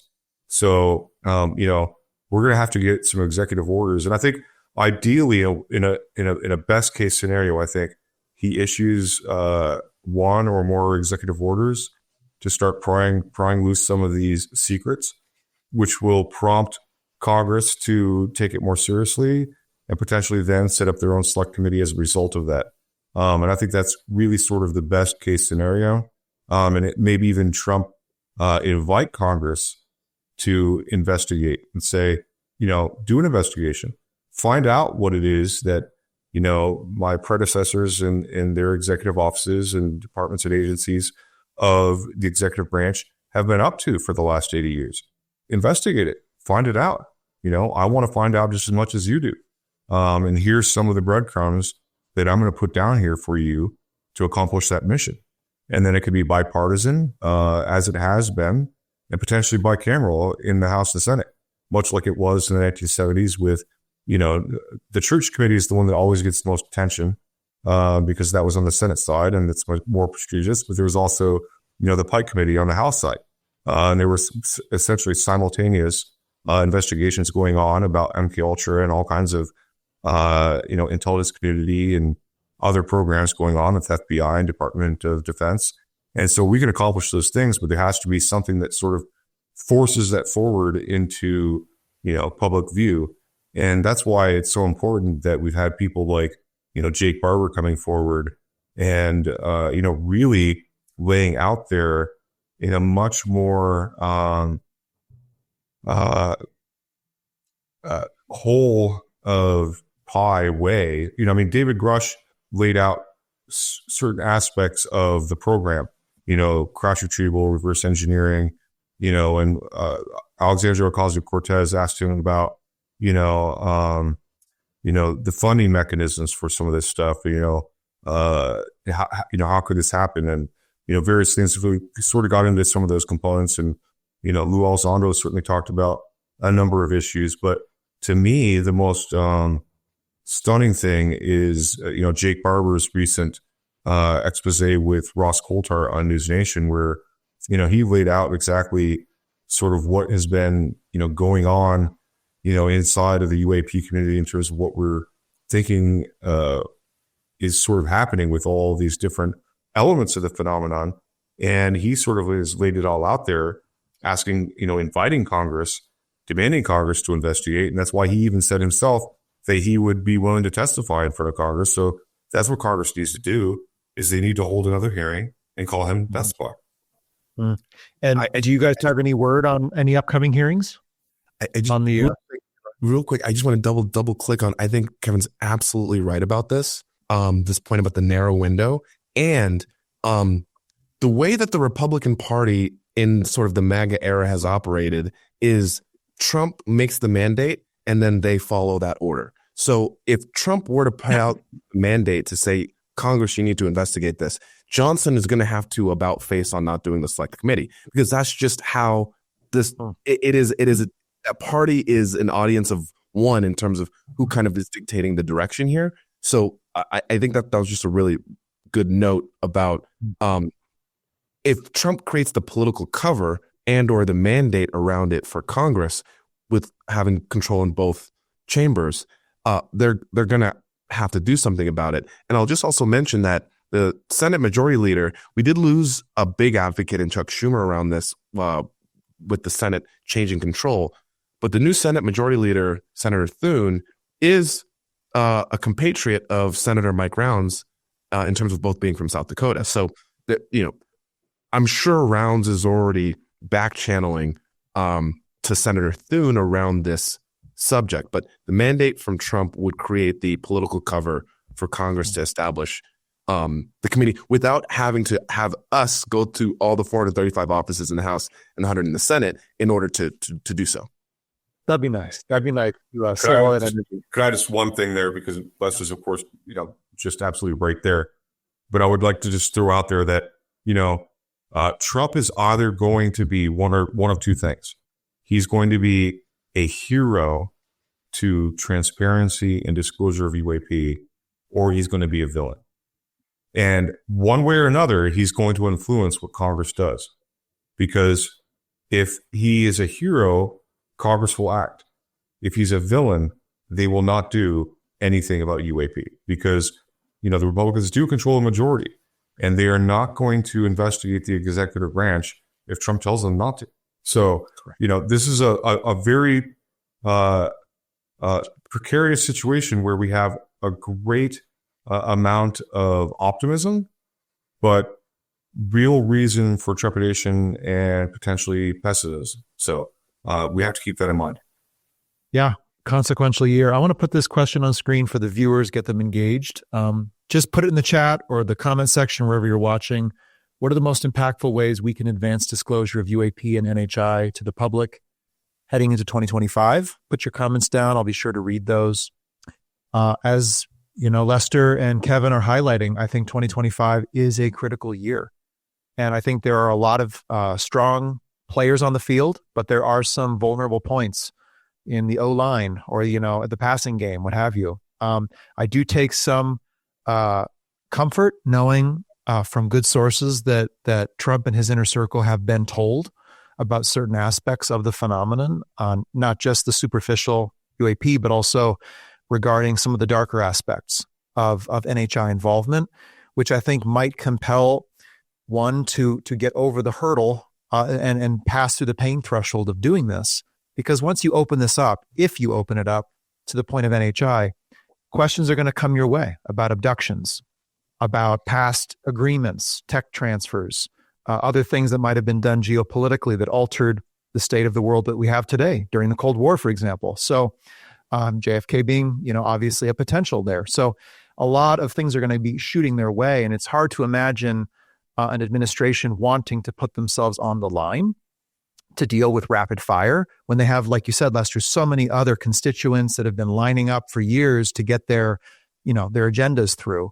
And so it's going to be a difficult balance of risk reward, pain, pleasure. I can't see much pleasure in it, but 2025, big year, I would say.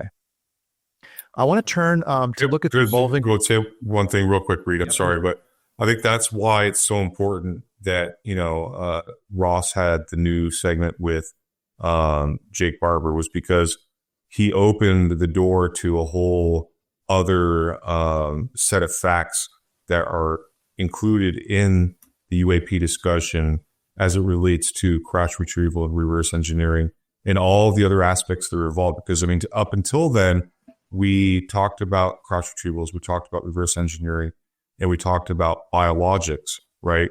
But now Barber has opened up, the spectrum of this much more broadly, and he has, reportedly briefed the Senate Select Committee on Intelligence and others and had conversations. So there are much more conversations going on behind the scenes than we even know about that are, potentially game changing in terms of moving this effort down the field. Now, some of that is going to rely on whether or not these people have the courage to move forward with having these hearings and investigations, because, as we've discussed earlier in your program here, there are people that feel very much threatened by continuing this work. Right. Can I touch on a quick semantic note here, which I think is interesting in a sort of, we were in a post-Grush era. Now we're almost in like a post-Barber era. But the term, terminology matters, right? And I put out a thread the other day about the term catastrophic disclosure as a concept, which we've sort of accepted and have integrated into our lexicon as a community, which kind of has some issues with it. But the thing I want to touch on here is with Barber's testimony about psionics teams being used to summon craft, the term crash retrieval is actually not the right, it might be the wrong, it's not real, because it allows folks with prior biases to immediately go to, oh, why are these things traveling tens of billions of light years just to come here and crash? And so it immediately sort of creates a mental hurdle that a lot of folks can't get over just strictly off of the terminology. And based on kind of how Barber has outlined how this works, it does kind of answer some questions around why aren't they just quote unquote crashing everywhere? Well, if they're being summoned into particular locations and they're using microwave pulse weapons to bring them down, it's more of an UFO acquisition and reverse engineering. I think there's something to be said about us collectively having a discussion about the terminology crash retrieval based on now the testimony that Barber is providing about how the retrieval teams are actually operating, where the relationship is very different with that new testimony. So I think there's an interesting semantic discussion to happen about the terminology crash retrieval. Great point. I think there's the terms do kind of might hinder or might veil certain aspects of what's really going on. There might be something of a hot fight going on between elements of the government and the NHI presence. And before you leap to think that that's us bad humans being, offensive, there could be a defensive element to it. There could be an attempt to gain technological parity for the purpose of maintaining, the ability to defend and to maintain the citizen government contract. There could be a lot of other layers that are not represented in these kind of quippy kind of ways of describing what's going on. And one thing that should not be taken off the table is a sort of a supernatural, it's not supernatural, supranational or non-nation state hostile actor of some sort that is, involved in this to some degree. I mean, if you listen to what Barbara was saying, there's some very serious allegations there about, the private industry and their role in this. And that has to be one of the reasons why Congress needs to investigate this, because, there's potential of real danger, not just for the United States, but for other countries. And, what we're seeing happen with private industry and what their knowledge is of these craft in ways in which they may be able to communicate and also bring them in and bring them down. So this may not just be a case of U.S. national security or a case of foreign adversaries, but there could be something else going on here that that we're not aware of. It's something that's going on sub rosa. Yeah, I actually had Carl Nell's quote on something happening sub rosa right in front of me here. I didn't pull that up, but yeah.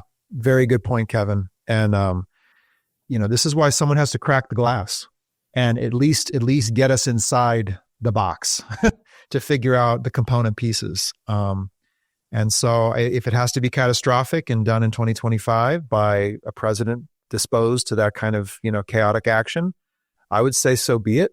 And we have to pick up the detritus and deal with the sequela that results. Great stuff. We'll keep talking about this. I know we've got questions, actually a lot of them lined up. I want to get into the part 2, and we don't have as much time as I'd like for it, but I think it's going to be great.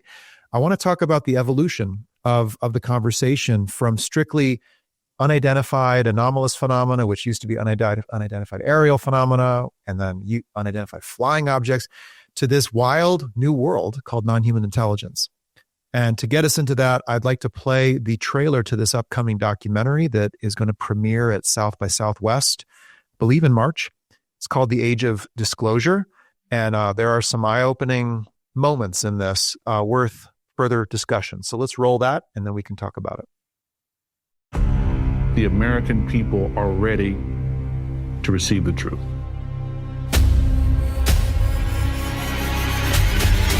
Humanity is not the only intelligence in the universe. Humanity is not the only intelligent species. We are absolutely not alone. Non-human intelligence exists. UAPs are real, they're here, and they're not human. I spent 25 years as a senior official with the CIA. I worked on highly classified UAP programs. 28 years as an astrophysicist. I served as the 4th Director of National Intelligence. Director of Aviation Security in the National Security Council. A 1-star admiral after 32 years of service. People that come forward with this, I feel like they've taken their life in their own hands. I was recruited to a highly sensitive government program that investigated unidentified aerial phenomena. For over 16 years, on behalf of the U.S. government, I worked as a senior intelligence official on the unidentified aerial phenomenon topic. We learned that the U.S. government was involved in a long-running secret war with other nations to collect and reverse engineer vehicles not made by humans. I have seen with my own eyes non-human craft and non-human beings. So look at that thing. It's rotating. There's a whole fleet of them. The first country that cracks the code on this technology will be the leader for years to come. China has established its own version of a UAP task force. You think for a second that they wouldn't consider using it to achieve their ends of domination? This is similar to the Manhattan Project. This is the atomic weapon on steroids. This is so secret. Very, very few people in our entire government have been allowed access to it.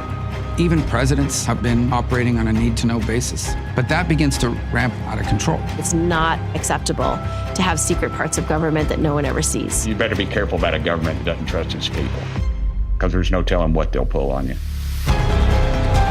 This is the biggest discovery in human history. You had information being locked away that could change the trajectory for species. It has so many beneficial impacts, including clean energy. We should have disclosure today. We should have disclosure tomorrow. The time has come.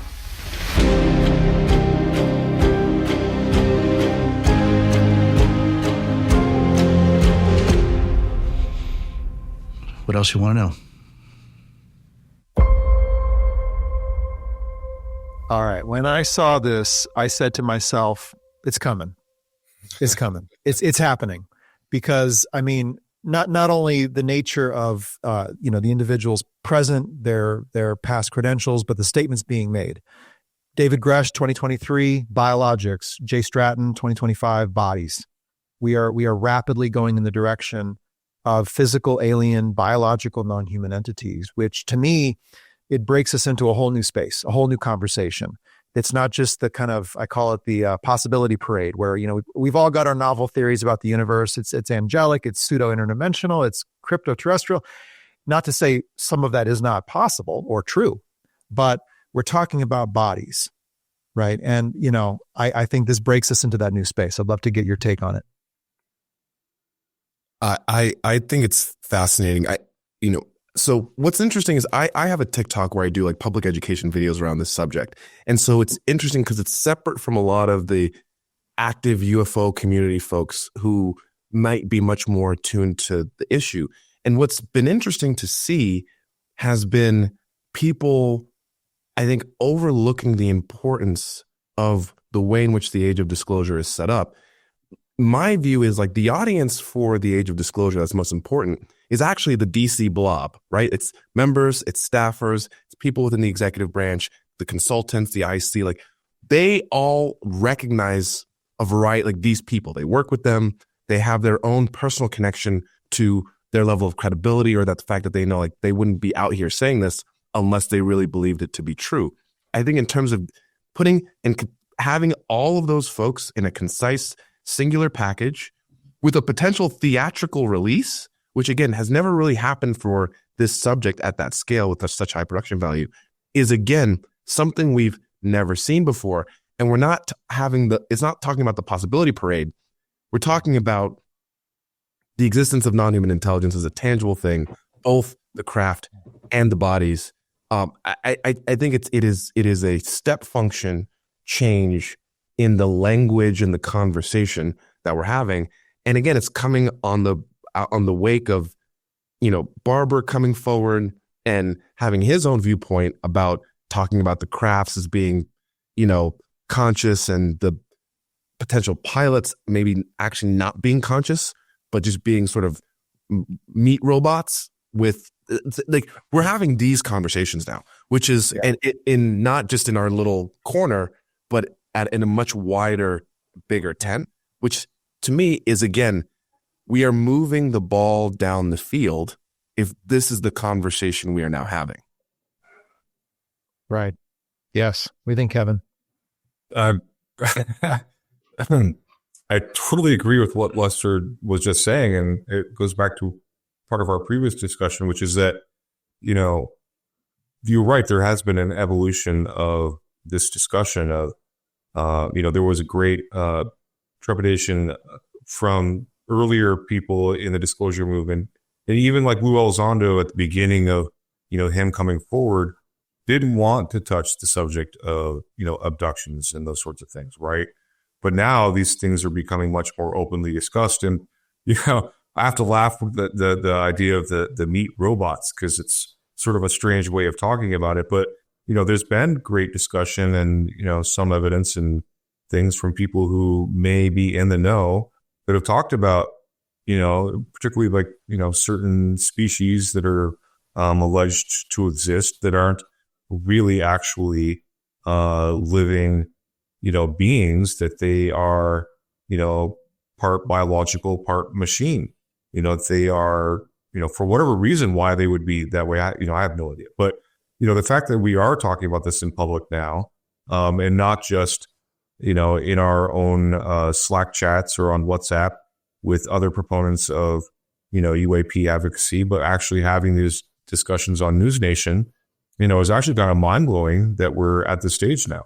So, that alone shows us that there is great promise for this, to move forward here, and have, even deeper, more meaningful discussions about this, and also expand that conversation beyond just sort of the, the social media component of, UAP advocacy in the discussion, and bring it into not just the living rooms of your neighbors' houses in grassroots organizing, but, in town halls and in your churches and schools and things. Because, those are sort of the next steps as this progresses, if we're successful, because those conversations are going to have to be had. Right. Yep. Lester, I thought today of the, what is this called? The life cycle curve. Let's put this on screen here. This is a tweet from you. The whole thing of the vanguard or the forefront and the caboose. Do you see things like this tugging that caboose forward? So this is so funny you're pulling this up. And so I think what's interesting is in the tech space, we have this idea of this adoption curve model, which, you basically have these like sort of 5 buckets, right? And the real kind of insight on this was this thing called the chasm. So it's the, it's in this visual, it's the difference between the visionaries, which are like a part of the early adopter group, right? We're talking about 15%, versus the early majority, right? Which is this sort of green bucket of 34%, the pragmatists. And to the left, it's like people who need like minimum viable, like information in order to be like interested. And then to the right, it's like people who like need the complete information to be able to like engage in the issue. And this is kind of the place we've been at for so long, which is, and I'm seeing this again in folks who are commenting on sort of public education videos I put out. They're like, yes, we know about that there's this alleged program. Yes, we like have heard it from people of different levels of rank and all this stuff. But like where's the beef, right? And that's kind of this chasm that we're trying to cross right now to get to that early majority, this what I call like the buffer zone. So a lot of times, like, Reed, you kind of are at what I call like the bleeding edge or the forefront of the conversation. But there's also the caboose. This is like where everyone else is. And we don't want the delta between the bleeding edge conversation and where everyone else is in the caboose to get wider and wider, because it becomes harder to then bridge that gap. So a lot of the work that I try to do is bringing the folks who don't know really much closer and closer to the types of conversations that you have, Reed, about getting past, like, what are we disclosing? What are the implications? What does free will mean in a world where we're not the highest in the pecking? There's a whole slew of stuff to talk about, which we're now the caboose is getting closer to starting to have some of those deeper, more meaningful conversations, despite, sort of the where's the beef issue. Right. And I just want to quickly couch this by saying, experiencers have a direct relationship with the phenomena, and so they don't need to prove the case, right? They're at a place where they're talking about what does it mean for me, for my family, for my whole worldview, all this. I want to be careful in sort of identifying that, like, yes, like that, those experiences are legitimate, and there's like, I'm not trying to say that they don't exist. I think the thing is, there's a majority of people that don't have that personal experience and don't have the information. And that's a cohort we need to bring into the conversation, which is not negating the experience of experiences. It's just a fact of the reality. Mm-hmm. Yeah. Yeah. Having this conversation with the broad public is like top of the order of what I feel like I need to be doing and others need to be doing. And as I have the conversation, people are surprisingly able to go to the point of the potential that there's alien life in the universe, science, discovering exoplanets, discovering how, voracious life is at arising in hostile environments. Could we be discovered? Could we be visited? Could that be what's behind the UFO phenomenon? People are very able to go there. And I see the possibility parade, which I understand we have to entertain possibilities before we can move on to focus on probabilities. But the public doesn't necessarily need to get on that parade. And as I see indications and evidence begin to mount up of physical, biological, alien visitors, I see the public both ready to engage with that But I do see some sort of internal impedance in at least the UFO community to begin to focus in on that as a probability. And, I just want to acknowledge that. I don't know if that's a self-reinforced, kind of, it's like part of the code of the community to not conclude. We don't conclude around here. We just entertain possibilities. And the moment someone comes by saying, I think this is probably what it is, it's like they're singled out and ostracized. I do feel that sometimes. I want to point out in this documentary two things that are just worth cause for pause. I saw this tweet by Marek von Rennenkampf, which was a good question. What is the former director of national intelligence, James Clapper, doing in a film titled The Age of Disclosure, alongside all these people who are actually a part of the Age of Disclosure? To which I wryly put, straight from the Age of Cover-Up, grand smack in the middle of the Age of Disclosure. But this again is, I would imagine the old guard and the old legacy program people, due to whatever factors, whether it's a sense of duty to nation and God and country, or out of protecting their own selves due to liability, or out of national security, some hawkish belief about that, they might try to get in on this conversation and shape it further. And I think I sense that in this teaser trailer, a few things, if I may call out. I think this was Jay Stratton who said, a long-running secret war with other nations to collect non-human craft. Wow. Okay. We got a problem, planet Earth. But then it rapidly goes from basically these entities, non-human intelligence is real, to who's the first country that's going to get this tech? Don't think China won't use it against us. This is an atomic weapon on steroids. And so there is this kind of nationalistic security framing. And then it expands into clean energy, the possibilities. And I find that there's a cognitive dissonance there. It's like, wait a minute, there is a secret arms race under the skin of world affairs. And we're talking about free energy that will be equitably distributed and scaled up according to what the climate crisis and staying under 1.5 C of temperature. I mean, come on now. We are crossing wires in terms of, logical thinking here. Did you guys pick up on any flavors like that in this? Well, I would say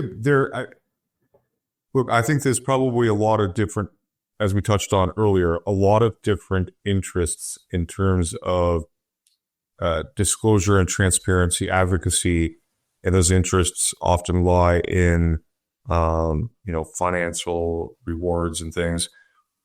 But I think that when it comes to trying to sell the general populace on disclosure and transparency, you have to appeal to a wide audience. And when you're trying to appeal to a wide audience, some of those people are very much concerned about just national security. Some of those are interested in energy. Some of them are interested in climate and climate change. Some of them are interested in, any number of issues. So if you're going to mass, market a film about NHI and craft created by NHI, then you have to find a way that's going to appeal to the widest audience possible. So I think that's why you see, national security implications, as well as, clean energy. But I'll also say that, Reed, that I think that there was no promise of distribution of clean energy to the masses to solve climate change, because obviously, if we're going to sell clean energy, somebody's going to make money on it. Right. And somebody's going to pay for it. Right. And I don't see folks go that far down the thought process. We're just like, okay, let's imagine for a moment that this technology could actually replace fossil fuels at a fundamental level, science level. Right. How do you deploy that across society? How do you distribute the wealth that would be generated from that equitably? I mean, even the AI community is talking about universal salaries because they realize AI is just going to wipe out vast portions of the working population, their jobs. So, I think we need to begin thinking about that. And, yeah. I think these are the conversations I love to have, which is like operationalizing, what are the operational things that actually have to happen for this to move forward? So, the energy angle is one of these third rails, right? Abductions is a third rail, retrievals is a third rail, energy is a third rail. The U.S. has been able to gain power globally through sort of the petrodollar system. And there are a lot of people, you can sort of point to someone like Vice President Dick Cheney, who were heavily invested in the continued sort of dominance of oil and gas as a sort of foreign policy priority. Russia uses, oil as a means of control over the EU. I mean, it's a tool that is used in this battle for sort of geopolitical dominance. And so the actual process of taking this and then scaling it up to a global system is an enormous challenge. And I think part of the question there is, and I literally got this comment yesterday, which is kind of the first time I got this. Someone watched the trailer and then said, I work in oil and gas. And when Mellon said the thing about clean energy, that made me really worried for me and my community and my friends and family, because I don't know what we're going to do, right? Like, that's a real implication of, kind of rolling stuff out. And part of, there's a whole variety of things to do, but this is part of why we put out a white paper at UAP Caucus about the idea of the U.S. creating a sovereign wealth fund around this issue as a means by which to handle IP rights, right? In sort of a centralized authority that is collectively owned by all of us. You could still have a national security apparatus and open the kimono to more defense-related entities and universities to access the underlying technology to work on it.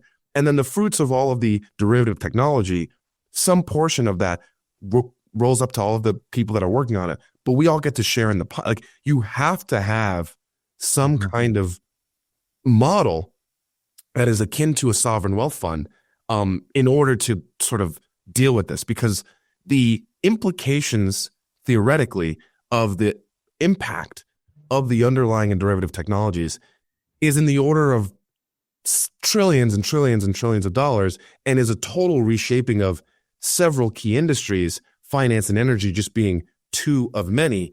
And so, I could talk about this until I'm blue in the face, but please do. This is so critical. If anything, if 2025, if things are going to move rapidly, if they have to move rapidly, we'll see. I don't know if they will, but this is what has to come rapidly right on the heel of any admission of a non-human intelligent actor with technologies either being crashed, recovered, or deposited, or transacted, or downed by actual non-state actors. I mean, we're breaking into new spaces. It's like paper-thin walls, and you're just crashing right through into a space you never thought you'd be in. And I think we're here. I mean, we were all at the Seoul conference, and I heard. I'll just read these off. I mean, these were eye-popping questions, statements that I heard that I think need to become part of the conversation. Somebody said on stage, UAP as structured vehicles. Okay, that was good. That can we move beyond phenomena, to talk about what these probably really are? Gary Nolan, can you be accused of murdering an alien under human law? Question mark. Can you patent something invented by an alien? Question mark. Now it goes in reverse. Can an alien be prosecuted under human law for murdering a human or for abducting a human, right? It cuts both ways. What is the application of legal frameworks upon non-human entities? Like, we have human rights, right? They're inherent.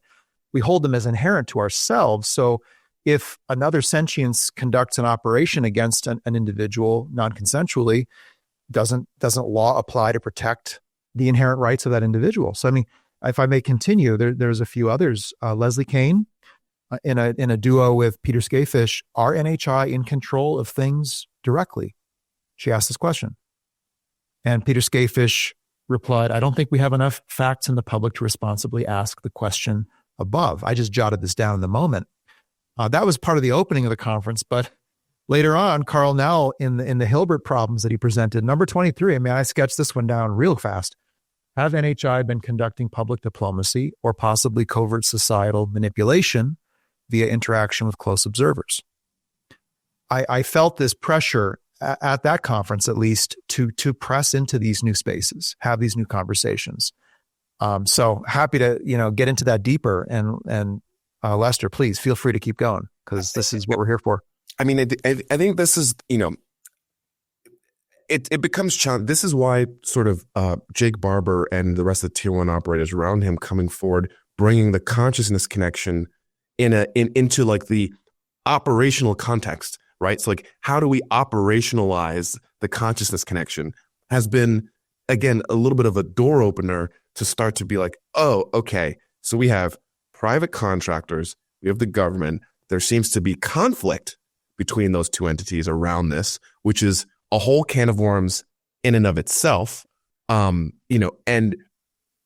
there are, if it's the whole issue of like the famous slide 9 that leaked from Chris Mellon's website years ago, which sort of outlined that like this phenomena has the ability to control and manipulate, physical and consciousness and all of these aspects. So what is to say that we, like human sovereignty as a species, like maybe we don't have that? And what does that mean if we don't actually have that level of sort of individual will that we sort of perceive to be true?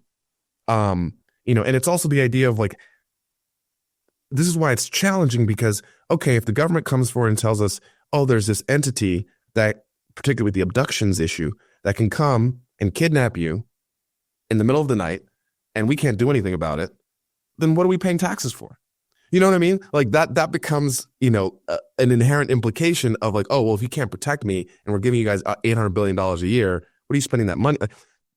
It is a very dicey, it gets very dicey very quickly. I think, it's easy to kind of look at this issue and feel like, oh, this is fun and cool and be curious and like, oh, we're living in the most important time in human history.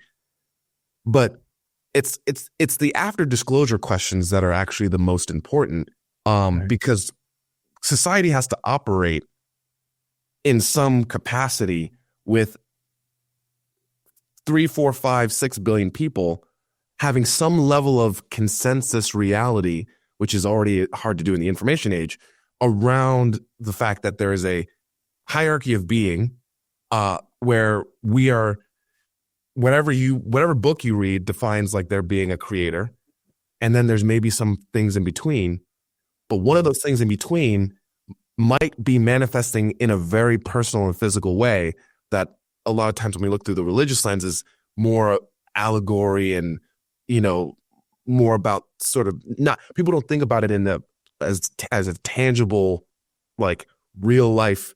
When I take my kids to the park, like this is something that's engaging with me right now in that context, which is scary for a lot of people.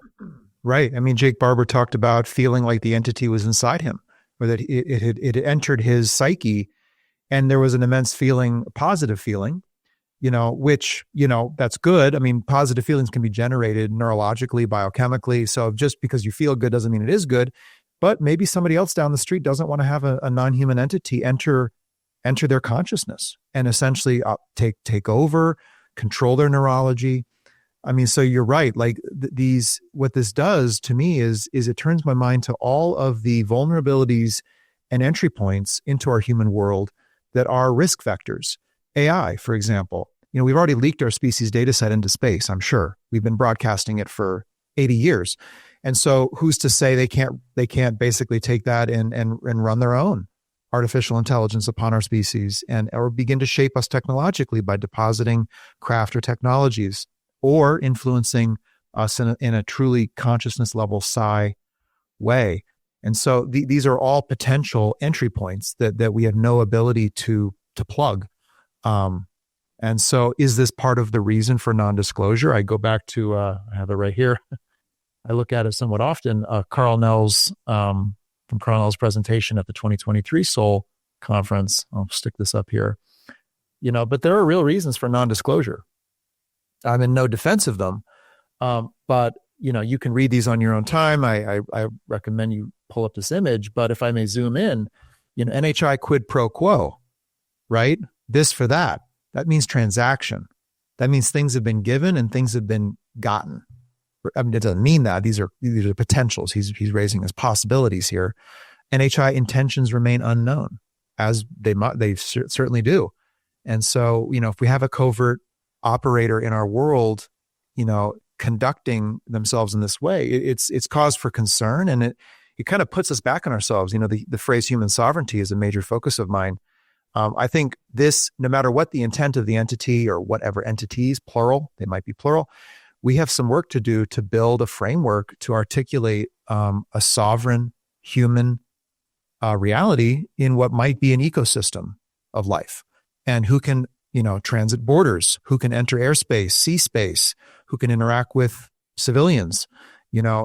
So we have no policies drafted, no treaty level agreements made for any of this stuff, and flat-footed would be to say the least. So I think this opens up a whole new world of conversations and important work to do. One thing, go ahead. Please, Kevin. Yeah. I was going to say, this gets into a serious layer of complexity, and we're talking more about intent here. And so, like the slide that you just showed from Carl Nell's 2023 Seoul Symposium presentation, some of the things against disclosure would be not knowing what the intent is, and then also the potential of a quid pro quo.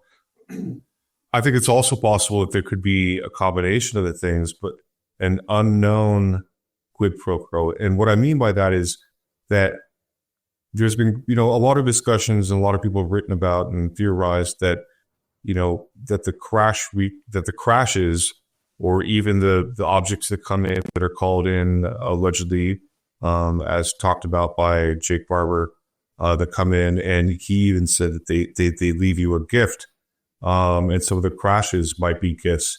And so what is the reason for those gifts? And those gifts would be technology or pathways to technology, physics, mathematical equations, and these sorts of things. And so what would be the purpose of that? And so if you can't decipher that, then you don't know what the intent of that is. And there could also be a quid pro quo in the sense that you're giving something and you're openly receiving it, but not knowing exactly what you're giving in return, which also plays into the intent. So that we don't know what the intent is, and we don't know if they're seeding technology and physics and math to us for our own benefit or to our own detriment. So that's something that we think that has to have, serious discussion, as we move forward here. Right. Yeah. I think another aspect to this, and I was having a conversation with Dr. Beatrice Villarreal, who kind of, was pontificating, like if you were to take the von Neumann or von Neumann probe concept, the idea that, an extraterrestrial species creates these AI probes that, traverse all over the universe, monitor planets for the rise of other intelligent life. If you take that as an entry point, right? One of the things she brought up is like, how do you integrate the physicality of the craft with the consciousness connection that is clearly sort of a part of this issue? And like her kind of like thought experiment was, imagine that these von Neumann probes, which are able to self-replicate on any planet they go to, are able to interface with individual conscious beings, but also similar to how Teslas have fleet learning, where when one Tesla gets in a crash, immediately the rest of the fleet has that information. Imagine that you now have several of these that are interfacing with close observers on a regular basis. And it's sort of like the valet control system concept, where if you have basically self-replicating probes that have the ability to interface with your consciousness, which means it can project, this is maybe the reason why some people see one thing versus another when they both have a sighting at the same time. If things can be projected into our consciousness, and that's kind of like the way in which this thing is working. I mean, that capability in the hands of other human beings creates a whole new consciousness. Like, what if now we're having this issue where, like, what is the legal framework around humans using this methodology against other humans? We're now having like mind, thought, crime kind of stuff, which gets okay, Dick, Minority Report, man. Right. And that becomes, and then the question is like, do we ever really have the ability to understand the intent if they're able to interface in that kind of capacity? And is intent ultimately unknowable? And if intent is ultimately unknowable, how do we navigate? I mean, these are like really deep and disturbing questions. But that's kind of, I think, that was an interesting entry point for me, just like to be grounded somewhere and then like using these concepts. Oh yeah, like you could imagine that we have, we have our stuff, every rovers and stuff like that. And then if you just put the Neuralink concept but make it wireless, right?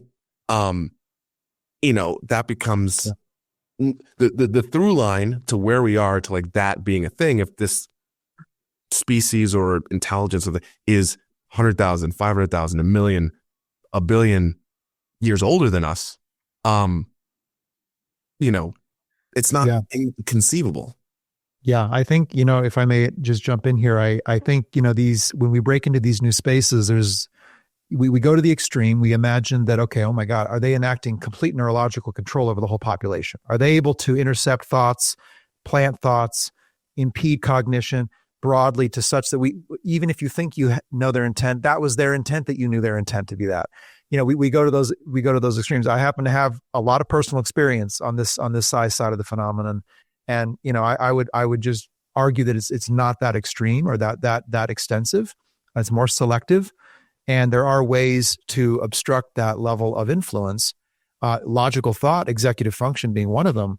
And so I think there's a middle line to walk here. I just wanted to put this on screen here. I was on my mind the other day. This is Matt Pines sharing something he was told by a senior DoD intel person. AI, quantum, and the Grush stuff are three sides of one triangle. Now that could be its own episode right there. But we're breaking into this new space. I would say we're dealing with a non-mechanistic phenomenon in the form of a sentience that is more intelligent than our own. So we can try to study it and analyze it and research it in the skies and the waters all we want. It sees us, it perceives us, it responds to us.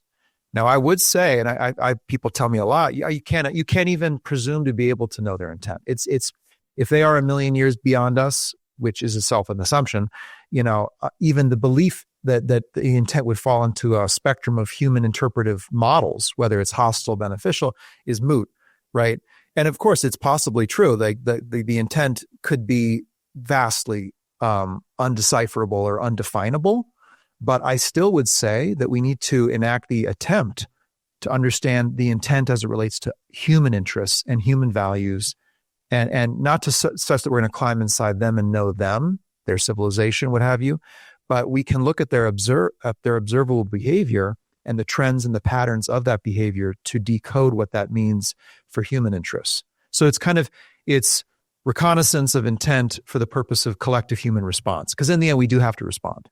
Right. We can't just study this for another 100 years, I would argue. No, I think that's a really, really, really good way to kind of couch it. We're still here, regardless of that. And so we're still in an environment where we need to operate. And so there are a variety of ways in which that knowledge or that journey of understanding or trying to gain better understanding creates new modalities by which we can relate to each other and this larger ecosystem around us. Particularly, right, if the intersection of what we hear in the telepathy tapes and then sort of this idea of, how Jake Barber has brought forth the mechanics by which retrievals are operating, this sort of collective consciousness as a thing, or moving from a matter, like consciousness arises out of matter worldview to, conscious matter arises out of consciousness. It kind of hurts my brain a little bit. I tend to sort of stay. This is why I stay in the policy lane, because it's you can sort of get really deep. But I do think that Matthew Pines tweet I found fascinating, because Lewis sort of also made the sort of note that what was once sea monsters was just big blue whales, and what was once whatever is just quantum mechanics, right? Or something to that effect. And so there is I think a lot of space for discovery despite the ultimate ability to decipher intent one way or another. Mm-hmm. Right. Yeah, I mean, ultimately, this is about what we humans have to do in our space. It kind of comes down to us more than, quote, them, even though they are opening up our aperture to experience what is and has always been there, potentially, that might look paranormal or, alien. It actually might just be elements of our ecosystem or exosystem that are staring us in the face. I think there is some cause here. When you take all of it together, all facets of the phenomenon, all of the indications, whether it's from, the direct physical contact, individual contact to the government, deep secret arms race over technologies, there is a policy potential recommendation or proposal that we need a firm remove and reset.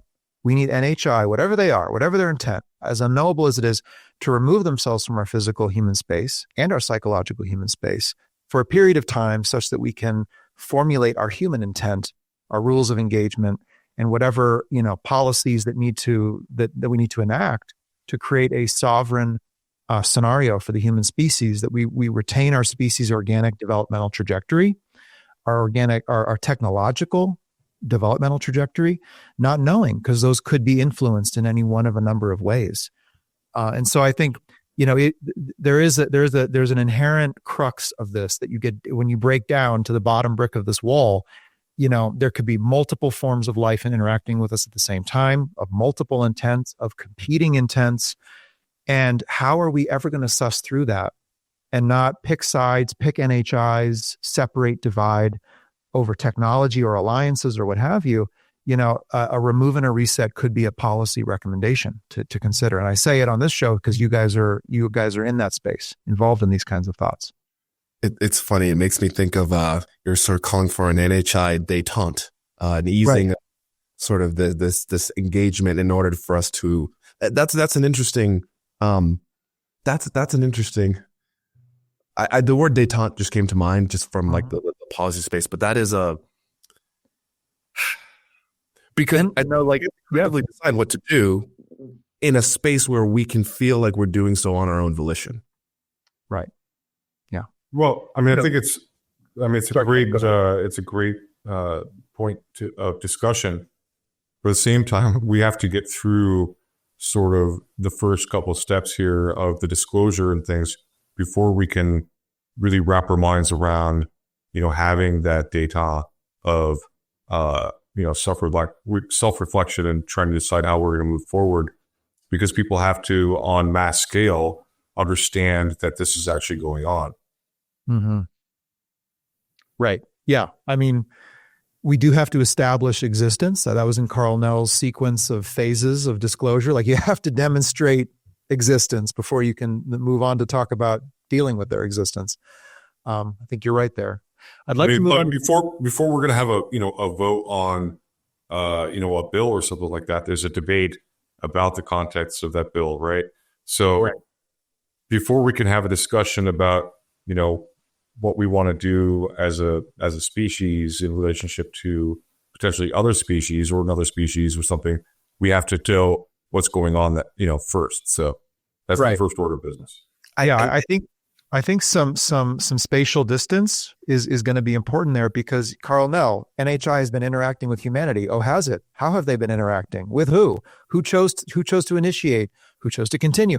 So there's so many lines and vectors of unknown nature there. I think some spatial, distance is going to be important so that we can potentially initiate the agreement instead of grandfather it in. And I think for the present administration, do they want to be the one that facilitates humanity making a deal with NHI versus grandfathering in the deal that was made? And so I think there's an opportunity there. But I think initially it has to be a diplomatic arrangement whereby you sit across the table. But if the person across the table is already in your own mind or deep inside your society, or is already engineering things with your opponents to provoke physical kinetic conflicts that, distort your society, that's a major problem. I do think, I think this is one of those things where we kind of have to walk and chew gum. And this is where I talk about the bleeding edge conversation and the caboose, because you could look at other things like wargaming, right? Like there are all aspects of both governmental and private and corporate entities that game out hypothetical scenarios in order to deal with risk management or, optimizing for certain outcomes. And so it's difficult because we're operating sort of with limited information. So it becomes hard to war game with limited information. So the where's the beef is still such a key part of this, because unless we can make this less abstract for billions of people, it's just going to continue to kind of be this level of sort of apathetic curiosity that has existed, where there is a group of people who have, for whatever reason, attuned to this issue despite being able to see the beef. And then that, going back to that adoption curve, not ever being able to cross the chasm to capture the minds of the early majority, that is such a key facet to being able to then expand the amount of information, which then expands our ability to sort of do that kind of wargaming process. So this is why I always say there's so much work to do. Yeah. You posted on X that photo of Michael Jordan, outwork everyone. It's the only way. I resonate with that, honestly. It's going to take some serious output to get down the line. Yeah. Yeah. Do you both have time for a few questions? I know we're over time a little bit here. Okay. Yeah, a couple of minutes. Okay, great. All right. Let's turn to a few questions. There's actually quite a few. What are the guests' thoughts on the need for the Trump administration needing to have bilateral UAP agreements with the following nations: Canada, UK, Australia, Italy, Japan, Brazil, South Korea, and the Vatican? I think to the extent that we can not make this an American issue and we can make it a global humanity issue is a net positive. Knowing the history of the Trump administration in doing anything bilateral, they don't have a good history of these bi or multilateral, like viewing that as a good policy approach. So I think the viability of that coming out of this administration is maybe not actually that feasible, but in theory, yes, this should be a global conversation. And I think we do need to lead, but bring everyone along with us to the extent that we can. Well, yeah. I mean, obviously we're talking about the Trump administration and they play by different rules, but every administration does too. And some take into account, the thoughts and opinions and interests of other foreign nations and allies. And, I think that when it comes to the Trump administration needing to have bilateral UAP agreements with some of our, let's say, Five Eyes countries, I don't think that he's probably going to take a lot of care or interest in that. I mean, if you look at the historical sort of record of, the UAP secrecy, a lot of it has been hidden from them. I mean, some of it has been in coordination, and certain governments know certain things, but they certainly don't know everything. And if you look back at the 1971 Australian assessment of the United States and UFOs, they came to their own conclusions about what we knew and what we were researching in terms of anti-gravitic technologies, and clearly they were not sort of read in on things. So when it comes to consulting South Korea or Japan prior to make a decision to disclose certain things about UAP, I don't think that's probably going to happen. Mm-hmm. What about NATO? What about the United Nations as viable platforms to make a declaration or to, gather together? Well, I would certainly say that, the United Nations is irrelevant to Trump and his administration. NATO, he obviously has some things going on with NATO about making them pay their fair share. And, there is some hand-wringing out there about whether or not, he would leave NATO or, come to a NATO country's defense and various things like that. So, I still think that, Trump will play by his own rules and make his own decisions. Will they give some countries a heads up or something? I have no idea. You have to look at sort of the record of what Trump has said and done, and his intentions and his regard for sort of, certain norms that we come to expect when it comes to our allies, our adversaries, our alliances, and that sort of thing. Mm-hmm. I'll just briefly add that we also have to keep in mind that, and I think MP Larry Maguire kind of made this argument to the Canadian government, which is we need to position ourselves independent of the U.S. around this issue globally, because the U.S. is clearly not playing ball with us right now. And so who knows what the hell they're going to do. And obviously with Trump in there and the way that he conducts foreign policy, a lot of the sort of classic Western alliances are trying to figure out ways to maintain their own independence and not have as much of an over-reliance on the U.S.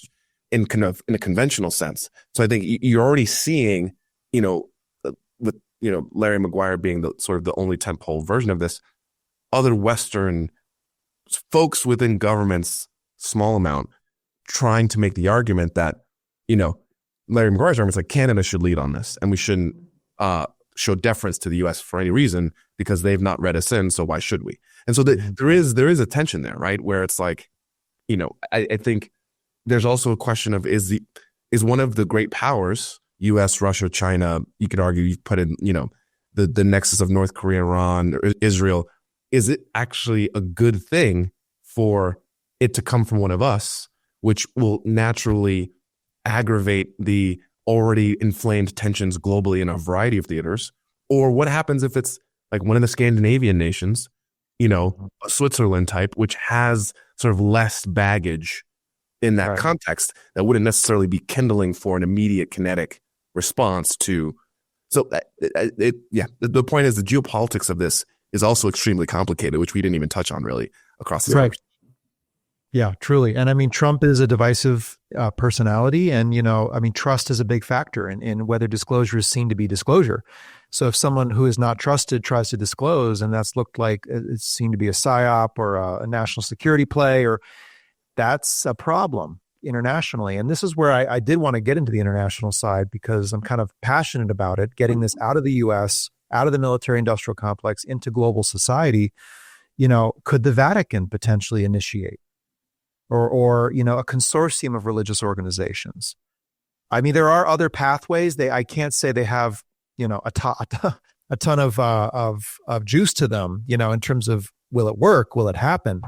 But, could a declaration be made at the United Nations? And could Trump imagine that as be the greatest American president, in history, because you're the one that brought the world together around this issue, versus you brought America together around this issue and divided the world.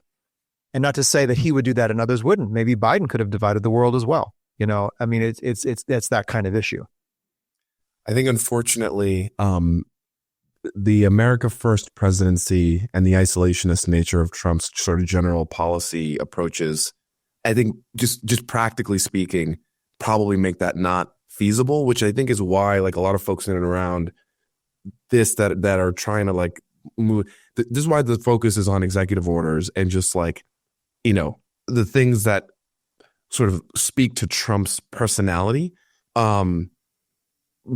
Just given again that he just has shown no interest in international relations and in the conventional sense that we've seen over the last several decades for American presidents. Yeah. Well, gentlemen, I know it's getting late. I want to ask you both: what's your bottom line? What's your point of passion? What's the order of the day or the order for marching forward? What do you guys? What's up for you? I would go ahead, Kevin. No, I mean, I work with several organizations, but one of them is New Paradigm Institute. So, one of the things that we're focusing on is the Citizens for Disclosure movement, which is trying to organize people on the ground in all 50 states, get them to be leaders in their states, educate the public, and then mobilize them, in a political sense to compel their elected officials to get to the bottom of this issue, and turn this, UAP into a viable political movement, coming into the next election, which will be 2026. So that gives us 2 years to do. And then we obviously do lots of different calls to action, asking the public to email their members of Congress, and one recently to email President Trump and Vice President J.D. Vance and even First Lady Melania Trump. So there's a lot of different things that we can do to, progress this forward. And I know that, Wester's UAP caucus is doing good work, and, The other organization he's working on, UAP Disclosure Fund, doing various similar things, but we all need to sort of work together on convincing Congress to pass enhanced whistleblower protection legislation, to form a select committee, and then see what happens from there. But eventually there'll need to be, truth and reconciliation and various things. So even if disclosure or affirmation started happening, tomorrow morning with an executive order from Donald Trump, this was still going to be a multi-year process. Mm-hmm.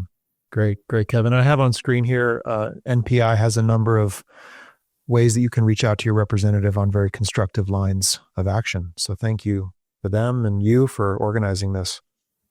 And then over to you, Lester. Yeah, there's so many places to start. What I would do is I would encourage everyone to talk to the people around you that are closest to you. Part of the challenge of the information age we live in is that folks there's just a lack of trust in information streams. So the best and easiest place to break through is, with people who know you. And so one of the number one things people can do is socialize this issue amongst your family and friends, because you're the most likely to break through their prior biases. And that's one of the greatest ways we can increase the number of people in the tent that are then taking the action of advocating for folks to do something about it. So I would say that's like a keynote. Engaging members of Congress and the executive branch on this is key. I think because of the dynamics we talked about in this discussion, things are likely to flow down from the mandate from the White House. So creating an environment where there's a perceived political incentive to move on this issue, which is by showing that the public is demanding the answers to this, is going to be really important. I agree with everything Kevin said about select committee, whistleblower protections. All of that is true. I will just make this last note that I made this kind of analogy where it was information is sort of like 9/10 of the law with this, and the information lies within the executive branch. So the challenge becomes the Congress has capabilities to deal with this, but they need to show courage, which the methodology for which is the select committee. If we start to get some of the doors to get unlocked within the executive branch by way of some forms of executive action, the ability to then access the information by unlocking those doors, even if it's not a major aspect of the way that Trump operates in this administration, is going to allow us to then build that political will within Congress to then start to really take the issue seriously. So engage with the people around you. It's so important. If you're someone who's listening to this conversation, you're clearly in tune, and that's one of the number one things you can do, because folks are not going to believe the government, or they're not going to believe the news for any number of social dynamic reasons about fake news and psyops and all this other stuff. We have to talk with the people around us and build that coalition, individual by individual, that will then create the wave of people that are now demanding the answers. Just in terms of the work that we do, continue to support all advocacy organizations that are in the space. There's New Paradigm Institute, the Declassified UAP Caucus. So there's any number of ways to reach out, get your representatives' information, and just beat the drum on this, right? Because part of the reason why, as Kevin said earlier, when you go to Congress, people are not in tune to this is because they don't believe that their constituents want information on this. And we know from polling that people want, and you can just look at the numbers on social media when anytime there's an article about this, there's huge demand and interest, but there's almost this belief by people that me saying something about it to my representative is not going to do anything. These are political animals. They will go with wherever the wind blows. So we need to start generating our own wind. And then I would just mention that with UAPDF, UAP Disclosure Fund, we're really trying to push introducing and integrating the discovery and science conversation with the policy conversation, because they are symbiotic in the sense that as the stigma decreases, we can push more scientific funding, which can get us data that does not require us waiting. As more data and the reality and the where's the beef conversation gets more materialized, that necessarily forces the hand of the government, who is going to have to take a position on this issue. one way or another. So talk to people you know, talk to people around you. It's so valuable. Thank you, Lester. Really appreciate that. And that's why, I mean, Lester and I have worked together. Our various organizations have worked together. And that's what, everyone in this community needs to do is, set aside some of their own preconceived notions, some of their own interests, and realize that the coalition building that goes on here with Lester, myself, with other organizations is what's going to help move this forward and get it across the finish line, because, members of Congress need those coalitions too, to understand that their constituents care. So it's valuable that all of us work together on this. Yeah. Great, gentlemen. So thank you so much for being here and being a part of that coalition. And, so important that we march more increasingly all as one in this direction. So really appreciate your contributions and everything you do. So be well, and we'll be in touch. Thank you, Reed. Thanks, Reed. Yeah. Thank you. Great to have you guys.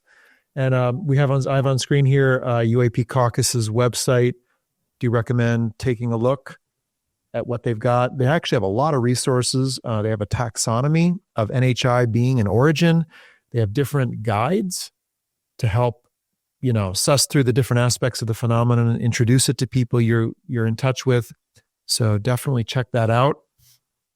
And I will say, just in closing, this topic of citizen disclosure, as Kevin discussed with NPI's work, UAP Caucus, UAP Disclosure Fund, I think it's critical, not only to cause disclosure, but to corroborate and verify the claims made by authorities.